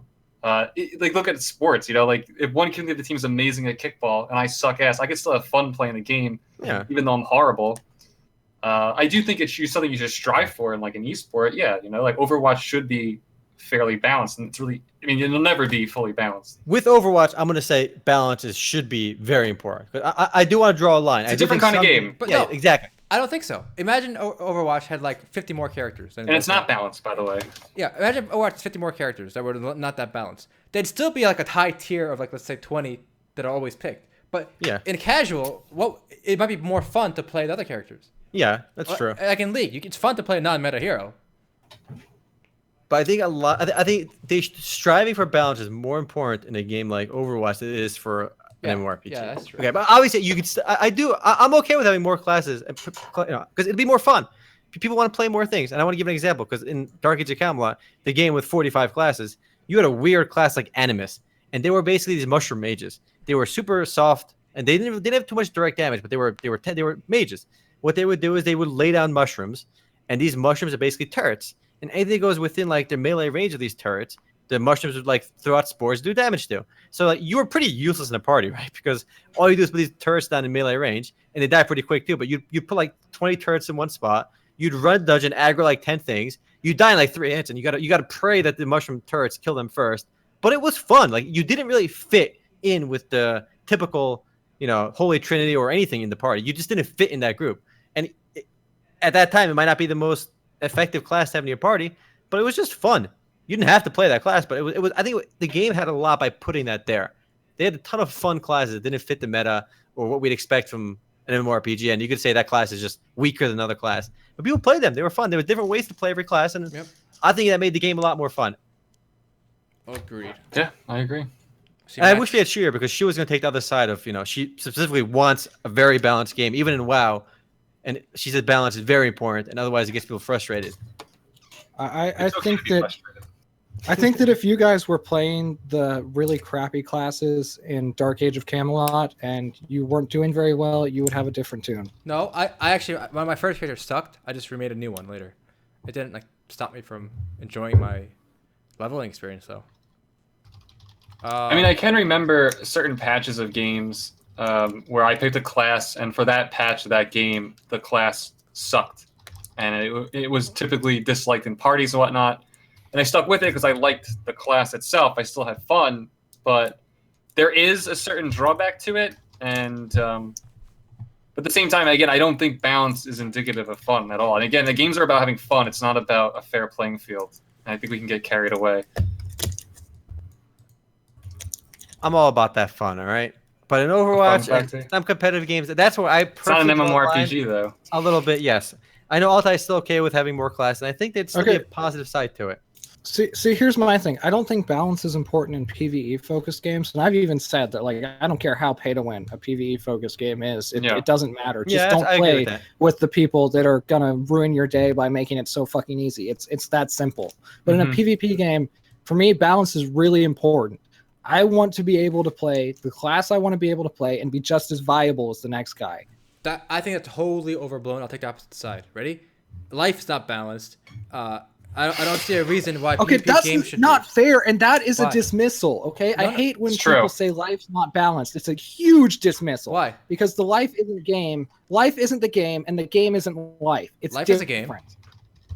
In defense of Matt's, in defense of what Matt's saying, I do think, Matt, I think you represent the general audience, and Erhan is probably the unorthodox opinion. Okay, here's the difference. In a game like League, anything but don't use your life argument, Erhan. That's not fair. In League, right? Obviously, you need balance. You can't have a guy who paid $1,000 to kill you one shot level 1 on your lane, right?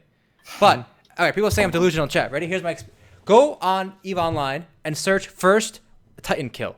What you're gonna see is a goon squad, which is like a huge group of people in this guild, right? Bunch of goons. Yeah, they find a Titan, which is the biggest ship, by itself. Like it was just wandering in the wrong place at the wrong time. Ready? They all jump it. You see, I think hundreds of players surrounding it for an hour or more, and they're shooting it down, and they're stopping anyone else from warping in, and they're stopping it from warping out. The people on Vent or whatever they're using are so pumped. They're yelling, they're screaming, their hearts are no, Bubble, capture him, make sure he can't get away, whatever, just yelling, all right? And when they finally blow it up, it's euphoric. See, taking down that big boy, the guy who's whether it's in paying or whether the guy with just stronger than you, taking him down with the group. What is this? Well, let's see if he gets somewhere. Go ahead. That ship is $10,000. But it's not everyone has access to that ship, so it doesn't really. No, they don't. No, that's not true. They don't. They don't. No, you need a guild to help you buy. What does this have to do with class balance? Fine, ready? I'm talking about class balance. What is the difference? No, here's the difference. Imagine Matt has a Titan, and you have a Titan 2.0. They both cost the same, but yours just does more damage. No, but he was talking pay to win in PvP games. Class balance. No, I wasn't. You said in a PvP game. Okay, no, I said I don't care about balance in PvE games, and I Okay. said even if it's pay to win, I don't care. Okay. That's what I was saying. Okay, even if it's pay But to in win. PvP games, Right. it has to be balanced.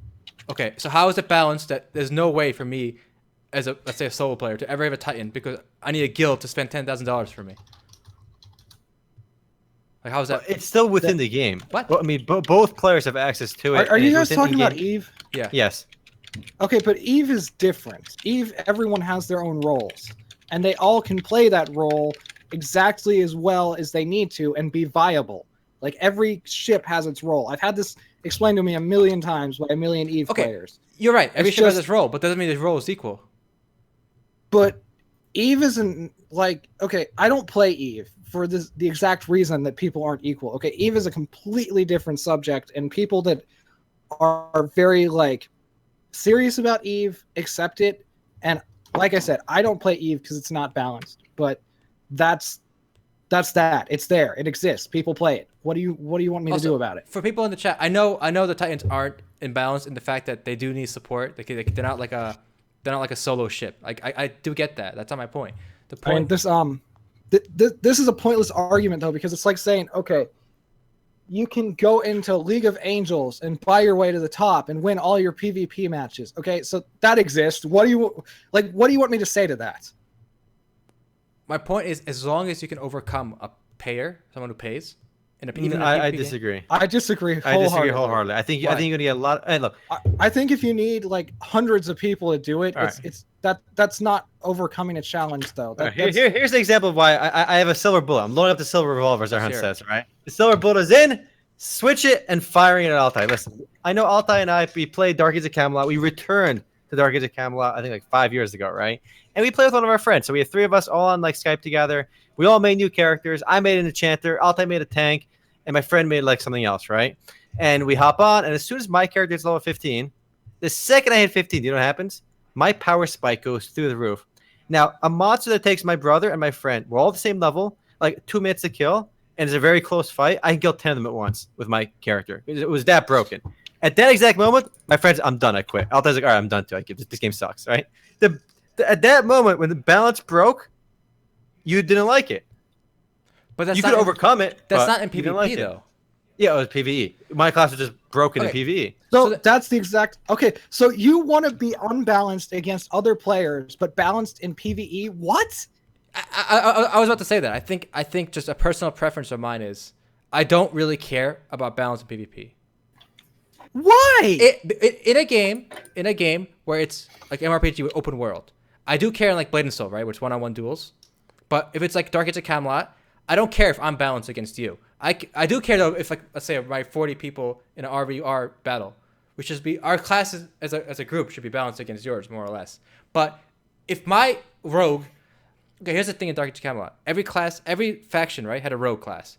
Not all rogue classes were equal, right? One was better than the other ones, but it didn't matter because the other faction's healer might be better or their tank might be better, right? All right, but you want overall balance, okay? That's what I'm getting at. More or Like, less. You're I'm okay done with with with this. I you're want okay balance. with listen. I think I can sum it. It's okay with some classes being less balanced than others, so long as it's not to an extreme. Yeah. If you want I'm perfect done. balance, go play I'm chess or StarCraft 1. That's it. Yeah, That's I my get argument. you can't have perfect balance in MMORPGs where you have a lot of complex mechanics going on. I think it's okay personally, but I don't want it to be so far that it gets not fun for some classes. But before we delve on this topic too long, we're going to transition to some pretty big news. We had we talked about Lost Ark last week too. This But is more the interesting importantly- shit of the week segment. You got to say it. You have to say the shit. Okay, we got the Interesting shit segment. of the week. You got to Interesting shit of sing the it. week. No, you have to sing it. Omer, It's sing it. the interesting shit of the week. The interesting shit of the week. The interesting shit of the week segment. All right. Did I miss this I'm not- last time? I'm not much of a This is singer. new.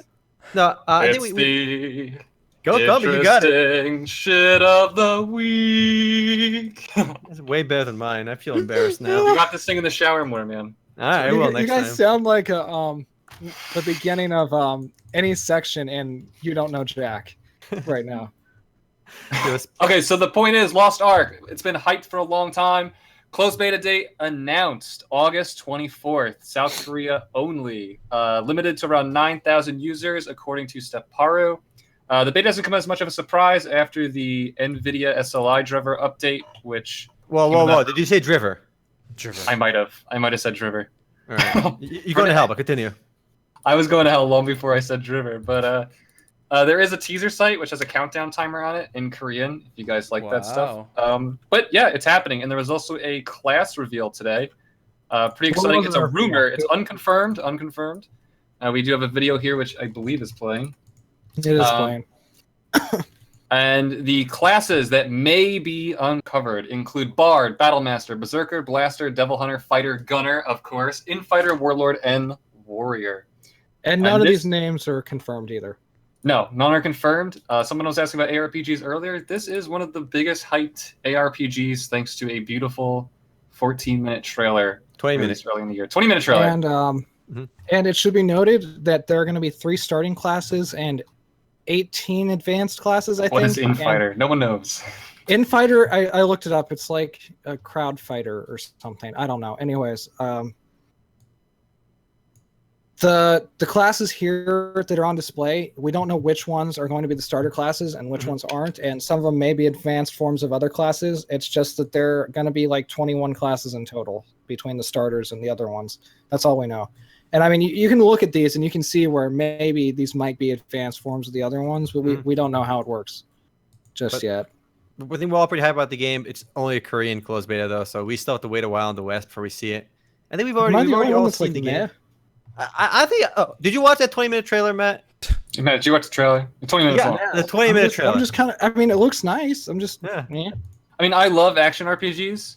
I mean, the last one I played, Grim Dawn, was great. So I'm actually pretty excited for this. I just love anything that's an action RPG with some style. I love it actually, I think it looks very beautiful from the trailers. It's very polished for an ARPG. I mean, it makes HeroWarz look like an idiot with how nice it looks. So shots fired. Different. Well, I'm not saying HeroWarz. It's a different game. I do want to say like one potential issue that comes to mind, because I remember seeing the trailer. I remember seeing all these videos.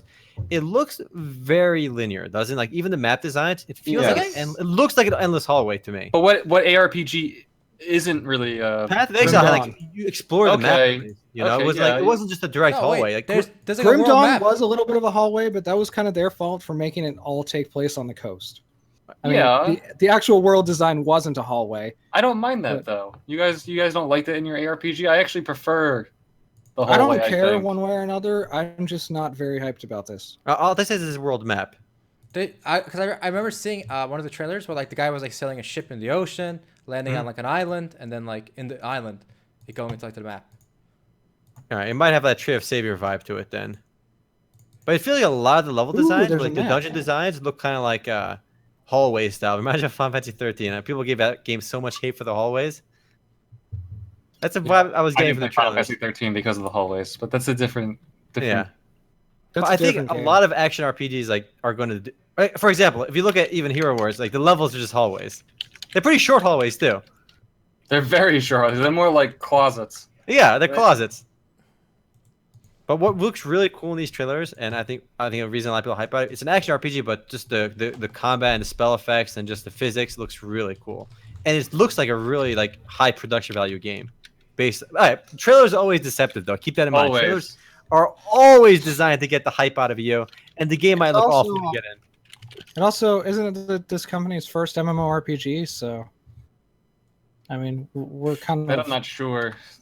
I am not sure. It's a good question. It's published by Smilegate, which I know has done quite a few other things. It's co-developed by Smilegate and Tripod Studio. Tripod Studio I don't know much about, but Smilegate has published Crossfire. They developed Crossfire. Right. They developed it. Yeah, so I mean, I'm skeptical. It looks like it has All right, baby. Look at this part. some boss fights that are like old school like platformers and This looks hella cool. What we're seeing right now. Yeah, if you guys watch the stream now, the video. Yeah, this is hella not the actual game, but Why do you know? The boats? Are you talking about? Yeah, look. I saw a different part. I saw a cinematic thing. The boats look great. Yeah. I love the way it looks. I'm skeptical for obvious Look at how reasons. the ice breaks. It's cool. Yeah. What is it, Florencia? We get boats? So yeah, look, the guy crashed into this ghost ship, and then like now he's fighting all these like ghost sailors on it. So I don't think it's fair to say it's just a hallway, based on this. This context. Sure. I'm skeptical for obvious reasons. I mean, it's always healthy to be skeptical. And I mean, it could look nice, but mechanically it could be crap, you know? I'm going to be optimistic. I mean, look at that skull. I'm optimistic too. That's a nice skull. It should be this and Lineage Eternal kind of vying for that new next generation ARPG market. I think Lineage Eternal is going to be a lot closer to Mu Legend than this. Speaking of Eastern games or games from the Far East, Atlas Reactor recently. Atlas Reactor is not from the Far East. Atlas Reactor, a game from the Near East, recently. Like East Coast East, maybe? The East Coast East. No, that's Lawbreakers. Atlas Reactor is from San Francisco, guys, I think. I called it. Atlas Reactor has a free-to-play mode coming out. Who called it? Who called it from the first day it's going to go free-to-play? So didn't this go free-to-play? It's a glorified demo. Oh, yeah? It's a demo. No, however, it's a glorified demo. It's very glorified because you can play the game and you play online, but you can only play the free rotation. Oh, that's fine. That's you fine. You can get cosmetics, but you can't get any of the heroes like permanently. None of them. Okay, but you still get the free rotation. Yeah. And you know how these things start. They're going to add more and more to the free as they go along until they They might. Yeah. Might. Yeah. I think this is a really smart move. I think it was necessary because Atlas Reactor is such a outlier compared to other games. I'm going to avoid the word niche from now on. Because you don't want to make fun of you. You're right. And they really need this because people aren't going to spend money to buy into a game that they don't really know what they're buying into. So I actually hope that this helps invigorate the player base a bit. I only played the game briefly, but there's definitely an audience there for it. A very niche audience. Very small audience. A game like this, along with MOBAs and stuff, they need a player base early on because these games, like if you bought the game and there's not many players online, your queue times are pretty long, and you just can't have that. Like you can't have your people that paid money end up waiting in queue for 10 minutes to get into a game or a long while. This is going to make the game get much faster games, and I'm sure many people that play the game for free will convert to paying users because the game is fun, and the only way to know it's fun is to play for free. Because I feel like we're in an age now where expectations are so radically different than like 10 years ago. Even like if a game costs money and it's not by Blizzard and it's not by like 3 studios I already know and I know it's gonna be a good game, I'm not gonna pay money for it. Like it's sad, but like we've got to that point. Like some indie games I'll pay money for. I bought Stardew Valley when it came out. Like, but it's so hard for me to open my wallet nowadays because so many games are free or have free trials and stuff that I feel like it's unreasonable to ask for money now. And that might just be me. That's not fair. I think the sweet spot now for like something that's not well known is like $10 to $15. That's a top. If it's $10 and it's an indie game and it looks up my alley, I could pay it. But like certain games, like I don't know. If I'd never played Atlas Reactor and I see the game, I'm like, what is this? I'm not gonna pay 10, 15, 20, 25, whatever, however much it costs. Let me see what the pre-purchase price is. I forgot. It's not $10. I know that. It should be more than that. I think the buy to play 20 model sunk Battleborn. Yeah. Yeah. Oh, definitely. That was $60. I think they priced themselves out for sure.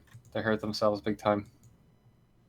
Somebody just said, I'd rather buy a $25 mount on WoW than buying games, which is pretty crazy because I know like a lot of us end up buying stuff in the cash shop for like $20, no problem. But when an entire game costs like $10, we're like, no, you can't do it. We're unreasonable, you know? Pretty funny, actually. I did buy $300 of cosmetics for Black Desert. Black Desert, yeah. Wow. Black They Desert. got you, Matt. They got you. See, they gave you the free press account and then they get you. No, I paid for it. I had a free press account for you. You were just so eager for that. Before we got the press accounts, you bought it. That's true. I also bought it. Or Conquerors. That's it. Not Legendary. Conquerors. Yeah, I'm glad that it went free to play now, though. But not free. Again, it's a free mode. It's not fair to say it went entirely free to play. It just got that free mode. Actually, since we brought it up, could we talk about Black Desert? I think, Matt, you could talk about Black Desert. A monthly subscription. A monthly subscription? I actually don't know much about this. I don't know much about it either. Oh. I haven't played since 2 weeks after it launched, basically. 3 Okay. weeks. The gist is there's an optional monthly subscription. You get a bunch of goodies for it. What do you get? What do A you bunch get? of goodies. You get inventory space and stuff like that, and people Bastards, I think it's such bullshit. Bullshit. But you don't get to keep it. It's only while you have the subscription active. But you get like inventory space on all your characters, so overall it's cheaper by like a long shot. But there was a discussion on MMORPG, I believe, saying that the free to play, that the subscription is pay to win because you can somehow convert some of the goods you get into silver, and somehow getting any kind of benefit to your silver is pay to win. But I don't know. Like, It just, I feel like at this point, yeah. Go ahead. there's nothing you can get in Black Desert that you can't get for free. Oh, let's keep in Basically, mind it's not necessary to pay. It's optional.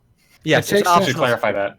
Yeah, it takes an absurd amount of time to get your weapons to level or plus 20 and your armor to plus 20 if you don't pay any money towards it. And in Black Desert NAEU, you can't actually pay to win. Like you can buy cosmetics in the other versions and sell them on the in-game shop, like Auction House, and you can make a ton of money like that in-game. Mhm. But you can't do that on NAEU, so you can't literally just pay to get your way through like you could in Korea and Russia. But I don't know. I don't think this is pay to win. I think it's a little absurd because they're giving you rental inventory space for real money, and that's kind of dumb. And I think a lot of people though are saying it's pay to win. So according unlimited to access to visual changes and dies. Oh my god. well, so it also what? takes away taxes from putting things up on the auction house, which I Yes, imagine yeah, makes but- a significant impact on how much But money it's you're still spending. just money. It's still just silver. It doesn't automatically Okay, give so you power. here's the site massively ran an interesting poll. They polled users whether does BDO's new de facto sub make the game pay to win. So I mean, the best way to look at it is what the community thinks, and at least I'm sure people that voted here are Is probably that the how salty pay-to-win's people, decided? or the salty people, you know. And the topmost thing was Black Desert was already pay to win. This is nothing new. All right, so I think people have already passed judgment, and so it is what it is, you know. It is what it is. It definitely was not pay to win, but I digress. All right.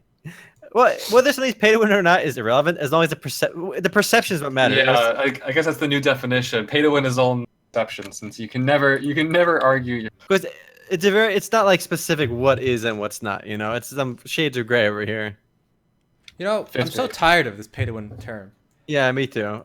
Can we murder it? At this point, I'm just waiting for people in the West to get used to it, like in Asia. And just be like, all right, you know what? He's got the bigger wallet. He wins. Aaron's ready to accept the China imperialism. He just wants them to take over already, and we listen. can all be subject to the same laws. All Like- right, I got to say one thing because a game like Blade and Soul, because again, I played that recently. People say it's so pay to win because you need so much gold, right, to be able to upgrade your gear at the end game, and then you can buy NC coins and sell NC coins to players through the exchange for currency, right? So you can pay for in-game money.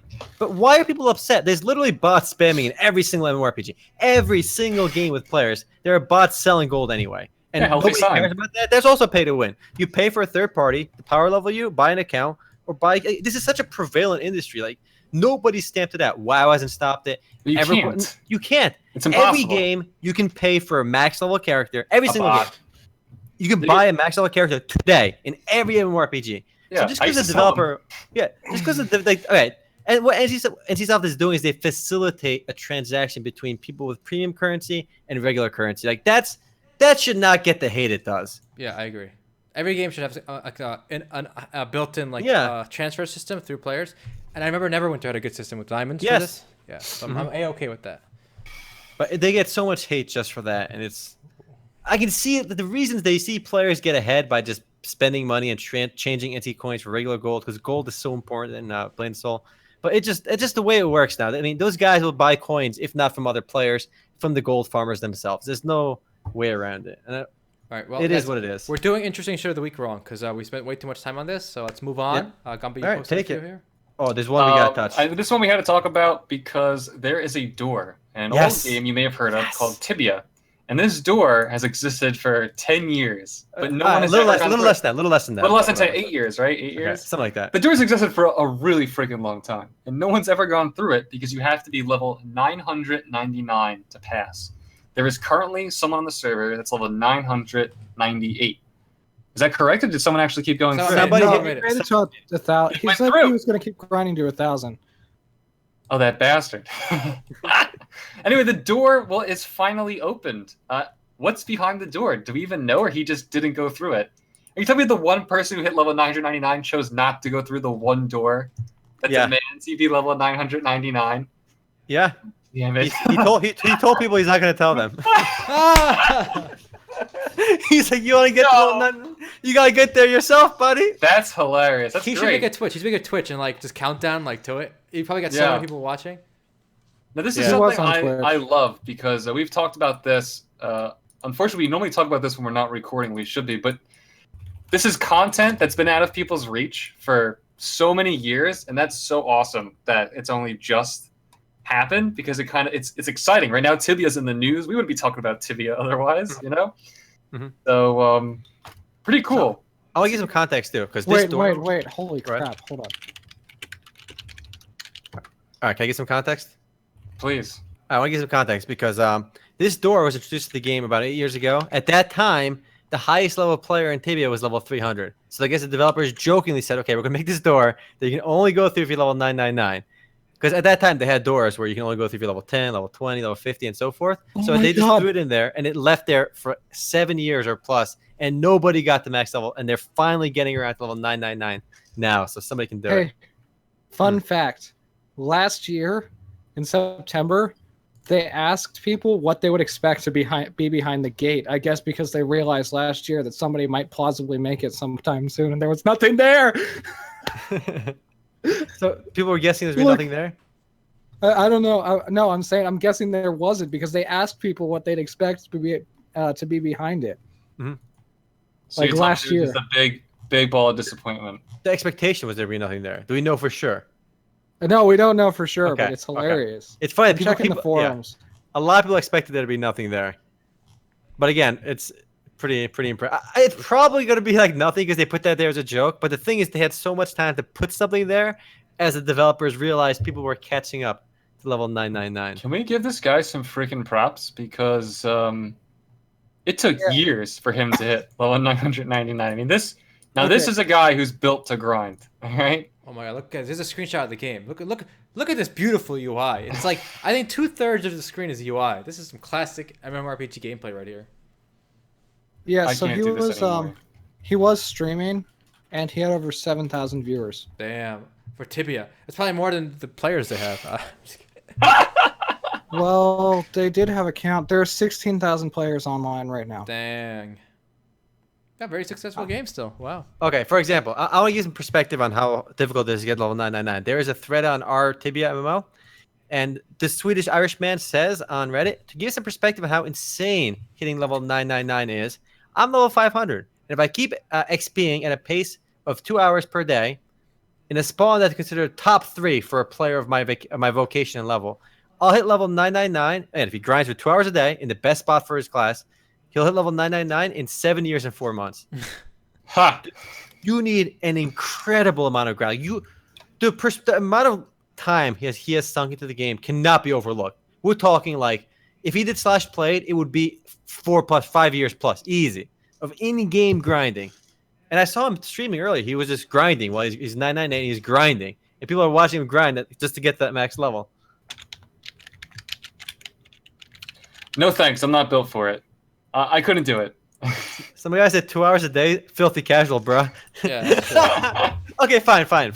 Multiply that by 5, 10 hours a day, right? He still spent like a year and a half of in-game time. Not a year and a half nonstop of 10 hours a day. So 2 hours is a filthy casual, all right? But even at 10 hours, it's still a year and a half, which is insane. So props to that guy. I'm still looking. He said he would keep leveling. Maybe at 1,000, he would check what's behind the door. So he said so casually, I'm not even going to check what's behind the door. Maybe I'll do it in a couple of levels, but not right now, is what he said. Wow. Maybe the developers messaged him and they go, look, man, there ain't nothing behind that door. You got to wait another level. We're working on it. Oh, maybe. I think you're right. I think that's what happened, actually. Otherwise, why would he say that? Like, wouldn't that be like hella curious? I'm more likely to believe that.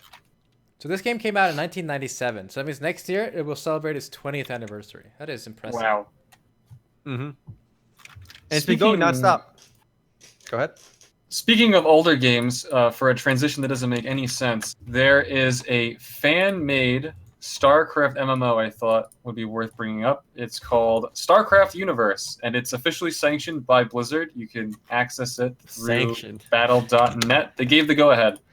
And it is a mod for StarCraft 2. It's an RPG, I believe, up to 8 people can play at once, and you kind of roll through dungeons and beat bosses and whatnot. We are actually going to be playing it for Sunday Funday, I believe. Yep. It's pretty cool. I know people back in the day, back when WoW was still going, people used to talk about a StarCraft MMO. Everyone thought that was Blizzard was going to do next. They didn't, but I guess some fans picked up the baton. They actually raised a good amount of money. Oh, they didn't. Never mind. They were on Indiegogo. They did not raise a good amount of money, but they made the game. They were on Kickstarter too. Hold on. Okay. They raised some money in Indiegogo. They made some money. It's not over yet. It's still going. Surprisingly polished and good. It's voiced too. Like it's all voice acted. Yeah. It's all like that's what they made $84,000 on Kickstarter. That's pretty good for a mod. Yeah. Yeah. And I mean, I played it for about 10 minutes, and I was gonna play more today, but then I woke up super late. The stories, it seems interesting, and it's like they really have like a full story going on, and there's a lot in there, and they actually have like fully done cutscenes that are fully voiced over by new voice actors and actresses, and it's a little slow for my liking, the story moments, but it's very well done. And the story is an alternate universe where it's like if Kerrigan hadn't stopped the hybrid attack or whatever. And it's a little janky, like the movement, like the way that you see your character turn. It's just the tiniest bit inconsistent. Like it takes a second sometimes, and it drives me mad. But it's an MMO in a strategy games engine, so I guess I can't complain too much. And I should mention that it is free to play because you can now play the arcade version, which is like the custom maps, on StarCraft 2 for free with the free version. So if you want to try, if you haven't played StarCraft 2, or maybe you were a StarCraft 1 player, never caught on, you can download it for free, give it a shot. Yeah, and the cool thing is, even though it's within the StarCraft like map builder, a lot of people are going to say, oh, it can't be a real game if it's behind like a custom map maker for RTS. But it's not fair because if we look at like the map makers in Warcraft and StarCraft have really spawned the entire MOBA genre. Like the MOBA genre was birthed from StarCraft 1's Aeon of Strife game. Like that genre didn't exist until somebody made a custom map on StarCraft for it. And Dota 1 came from Warcraft 3. And tower defense games, as we know them, were popularized through Warcraft 3 and StarCraft 1. They were tower defense games prior, but they were nobody really talked about them. They were nothing. They became popular because of the custom map makers. Out of all the mods I didn't play, I remember playing tower defense in Warcraft 3 and thinking it was truly, truly awful. Like, the tower defense there was just so bad. In what, StarCraft or Warcraft? In Warcraft 3. No, you played a bad one then. There are so many good ones. It was just truly awful. Again, they're player-made levels, so there are depends when you played it. Of them. No, it depends when you played it. If you played towards which the one end, you played? In the day. Huh? Way back. I don't remember. When Warcraft first came out, those tower defenses were amazing. Now, if you go back to them, they look janky, clanky. You know. Obviously. No, I thought it was awful then too. It was boring as fuck. A game like Legion TD, for example, it was remade on StarCraft 2. It's the most popular game on StarCraft 2. It's called Legion TD. It came out on Warcraft 3. It was an amazing game. Right. Anyone that played Legion TD, they tell me it sucks. Screw you. You're wrong. There's also like Winter Mall Wars, some classics. And then also, just to note real quick, StarCraft Universe is not a true MMO. It's only 5 players as far as I've heard. I haven't tested it, but it's an MMO. It's got MMO gameplay, but it is not strictly an MMO. Mm-hmm. I just wanted to throw that out there before anybody gets too confused. All right. Take us to the next one, Altay. Next piece of news here: Sudden Attack 2 closing in South Korea. A bit of a shocker, actually. I thought this game would do well just simply based on the success of its predecessor in Korea. So what went wrong? Actually, it's pretty hilarious. Sudden Attack 2 shut down thanks to the perfect storm. The most interesting part of the storm is that, according to Steparo, some players in South Korea were complaining that 2 of the female characters were just too titillating for South Korean sensibilities. Sexy. The promiscuous pair were promptly removed from the game, which apparently coincided with a steep player drop. So some players were strictly there for the voluptuous characters and were not happy when the game, when the developers removed them. At the same time, Sudden Attack 2 developer Game HI actually ended their contract with Nexon for undisclosed reasons. So it is possible they could find a new publisher, but at the same time, it's not looking great. Also, part of the perfect storm is that Nexon founder Kim Jong-ju stepped down as director after being indicted for corruption. He was apparently greasing some prosecutor hands over there in South Korea, and now he'll be going to court. It's a pretty ridiculous week for Nexon. Pretty funny. It arrives right after Omer here did a financial look at Nexon. the guy who made Nexon, it says he's worth $2.5 billion. He doesn't give a shit about the charges. He'll walk it off. Also, like in the video. Yo, this video is amazing. These characters are hot. Yeah. Well, they're not in the game anymore. It should be noted that they might be finding another publisher. Yeah, they could. Yeah, I doubt they're going to. They made this game, they're going to shut it down that quickly. I mean, there's no way. I have to say, these characters are not. I mean, we've seen MMORPGs like Scarlet Blade. That's far more, I guess, offensive if you want to put it that way. It's not bad at all. This doesn't seem bad to any degree, but apparently I guess, as usual, a small minority yelled quite loudly and scared the developer who removed them. Which then it seems look at what happens. This is what happens when you remove risque characters from your game. You murder it. So. I mean, put a risque dude in there too, if that makes you happy. I'm fine with that. I'll play the guy in the thong, no problem. I did a first look for a shooting game recently, and they had very skimpy characters too. I forgot, it was a tactical shooter, typical lobby-based Korean shooter. I forget what it's called now, but it's really not a big deal. I mean, these games have for a long time had sexualized female characters, and I can't imagine it being an issue now. That can't be that big of a deal. Listen, we have a right to not be offended, so I'm offended that you're offended about this. I'm offended that you're offended about me being offended. I want to see how things are going in Korea this week, game wise. So Overwatch is at 33% at PC Bangs. League of Legends is at 24%. So Overwatch still the top dog, and Sudden Attack is down to 6%. It's still big. Wow. That's still big. It's still third biggest. So it's the third biggest game in South Korea. That's huge. We should point out the game will shut down September 29th, 2016, and the sad part is it's barely a month after launching. So that's only Sun Attack 2. The original game is separate. Yes, correct. So there it is. I've seen the gameplay trailer. It looks like a fun shooter. It's a solid new Korean lobby-based shooter. I mean, I love playing those games. I was on Ghost in the Shell First Assault earlier, and I don't know. I enjoy jumping into these shooters, playing them for a short while, having my fun. I have 20 hours in war mode. All right? I enjoy playing these games, even if I don't play them for the long term. It's just fun. And this game's got booby characters, so 100%. I think that genre, like the shitty mid-tier free-to-play shooter, is like one of the most endangered. But it's going upscale though with this. Sun Attack 2 is more upscale. It's not upscale. It's gone. That's what it is. No, it'll be back. It'll be back. We'll see. Those titties are gonna come back. They're not gone for good. I don't know. Especially with games with Overwatch, I think it's gonna dominate the market. I don't think there's room for too many of these kind of games. If Overwatch is free to play, you're right. They're all dead. There's no chance, right? But here's the thing. They're already dead. No. Well, Overwatch is free to play in Korea. It's a PC bang because you're paying for the PC time. Yeah. It's the PC bang itself who just buys the licenses for his studio or whatever.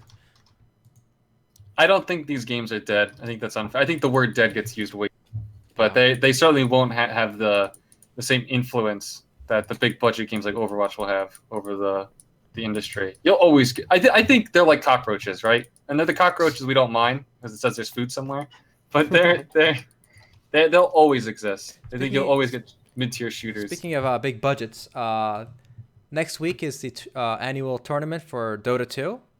And like every year for the past few years, they're doing a crowd-funded prize pool. So this year is the biggest ever. So the game is still growing. We're at 19,500,000 prize pool for the tournament. That's a lot of bones. So I think it's going to hit 20 million actually at this rate because they still got 1 week to go. That's a lot of money.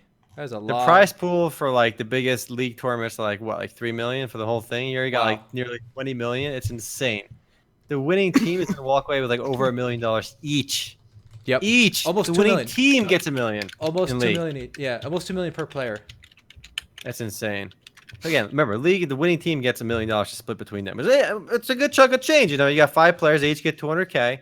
They got to pay tax on that shit. They still walk away with like 150K. Yep. And then here they each get like 2 million each. So much more.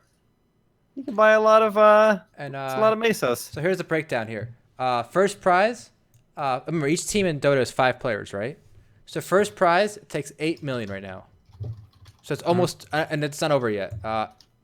If you get 16th place at the tournament out of 18 teams, you get 95,000. All right, you still get something. So even if just for showing up, almost you get money. 100,000 is a good chunk of change. And I wouldn't mind that. And a quick reminder: if you do buy the way they make money is you buy this book called the Compendium for the tournament, and then the price 25% of that goes to the prize pool. The player themselves, they get in-game items, so it's not like you're getting nothing. It's not a donation. You're getting cosmetics in the game basically. So that's what Smart. they're for. Yeah. You mentioned Really this last smart. year, and I'm going to say it again. Riot is insanely dumb for not doing a similar system. Crowdfund your prize pools for a league. Get some huge numbers. They'll make so much more money. Remember, this 20 million. That means out of that 20 million, I think the pool started at what, 2 million or something, 1 million. Yeah. For Valve seeding. That means players bought $80 million worth of compendiums because only 25% goes into the pool. So Valve made $80 million off this. Whereas Riot is like breaking even or losing money on esports. Valve is just laughing all the way to the bank. Every time they throw a tournament, they make 80 million. When League throws a tournament, they lose money. They're insane. Crowdfund their prize pools. They'll make so much. They'll get more hype around it too. I don't know what they're doing. Get your shit together, boys. Call me. Please whip Riot. Listen. Trindamir, Rise, just give me a call, all right? You know, I'll help you guys out. You want to hire me? Let me know. I'll consult. All right? I got you guys. All right. Anyone else got some big piece of news before we call it? Matt's got one. So I'm right going up. to take that.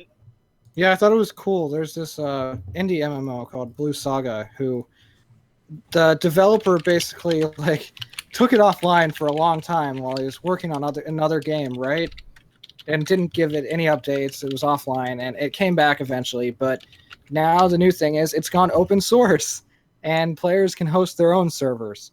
And it's I'm a little iffy about it because it's basically like, okay, he even said in the announcement, like, and now you guys can add your own quests and do this and that. Oh, and fix bugs if you want to. And I'm just sitting there like, Fix bugs because he didn't fix them himself. yeah. This looks I'm so like, I cute. get that you have no time, but this is like, it's borderline insulting, I guess. But it's kind of cool they did this though, because this is a piece of code you can tinker with and create whatever you want. It's pretty basic as is, but it kind of gives you a foundation if you're tech savvy and you're a programmer to take this and do something else with it. You have a framework there to work with. And when you host it, it'll show up on the official website as one of the servers. So That's cool. Yeah. I mean, this is a game I've never heard of until now. Looks very indie. It Very had a small dedicated audience until it went offline, and now it's got a few people that came back, but it's small dedicated audience, very Zelda themed. As I was gonna say Yeah. Zelda. The trees look like they're from Zelda. Game Boy Zelda. Yeah, best Zelda. Right. Yeah, I just thought it was neat and also a little insulting, but neat. I mean, at least he did go open source with it. I mean, he could have just taken it down forever and it would have been gone. True. It's good that's not lost in the sands of time. Wow. The sands of time. What's I gotta next, boys? sneak one more thing in. Let's do Gotta it. sneak it in. Last thing. Okay, I dropped the AVA link in the chat because we did say specifically that Altay was saying the age of these mid-tier Korean lobby games are dead, right? In fact, Alliance of Valiant Arms is being picked up by In Masse Entertainment, the folks who publish Terra in the West. So I guess Area Games lost the license to AVA. One of my favorite free-to-play, lobby-based shitty Korean shooters. I'm gonna say shitty, but I enjoyed playing it. But it doesn't, it still can't compete with games like CS:GO, Overwatch, obviously. But I played it a lot. I enjoyed it a lot back when it was on EG. Played it a little bit on an Area, but now it'll be published by In Masse. And NMAS is going to add the content from the Red Korean Duck. version. It's so random that they're adding this. I agree. It's hella random. People are pretty sure they're not going to support it, like they didn't support zombies, monsters, robots. But I'm not sure if that's NMAS's fault or the developer's fault. So I guess we'll wait and see. We never know the specifics. I mean, at the very least, AVA has a ton of content that I've heard hasn't come to the West yet. And Oh yeah. it looks like even though everybody's going to be able to keep their shit, they might be working on the business model a bit. Mm-hmm. It's a polished game. I think it can do well if it's taken care of. I mean, people have been playing it for a long time. It always had some players on. It was never a dead game on Area either. It was always popular on EG. So even with the transfers and everything, it stayed alive. There must be something more to it than other. Like, there's so many Duke tier ones I think are going to die. Like, really, really Blackshot. Like, Blackshot. It's garbage, right? Whatever. There's so many games like that. And AVA and the Sun Attack 2 game, they're ahead of the crowd, all right? Ahead of the crowd. Ahead of the crowd. I do remember thinking this game looked pretty good for a free game, like 6 years ago or yes. more. Yeah, when it came out. Yeah, when it came out. It's really shocking. It really shows you the testament I don't know what it shows me, but it's really impressive that this game is still around and still being updated and supported by different. Well, look at it's even more weird that Combat Arms is popular. That game looks so bad now. Yeah, that's true.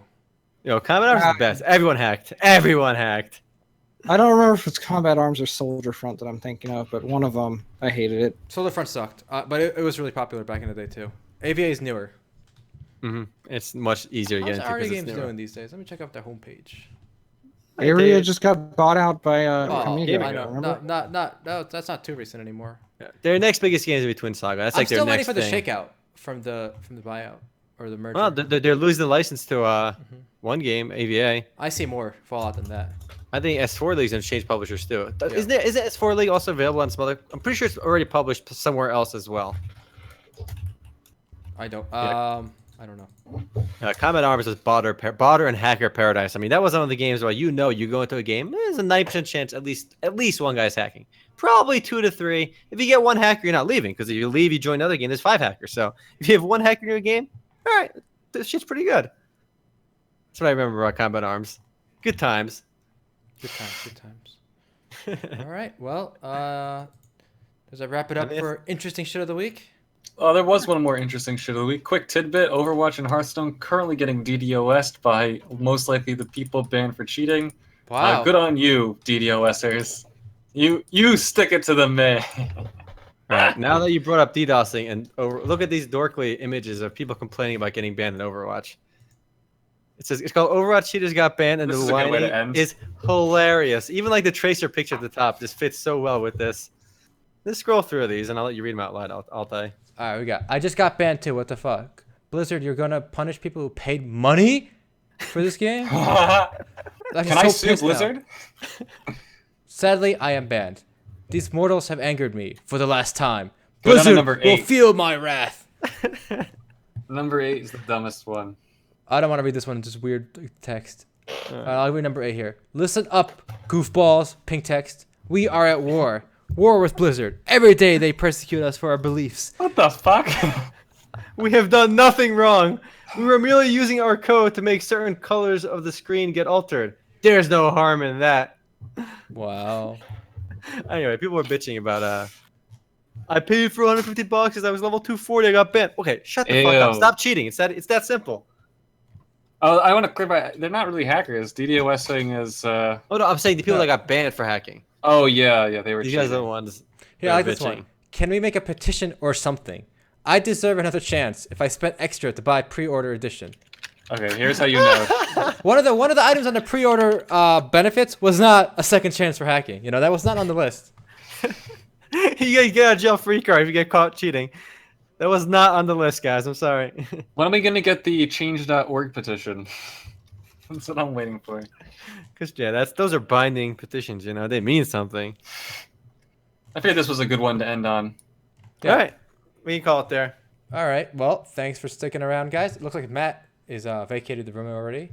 So Make sure you stick around for the after show. We do have a small surprise for. Surprise incoming.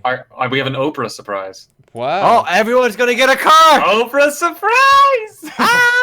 All right. All right. Simmer down. Take it easy, guys. Sorry. Bye-bye. See ya. Later for YouTube.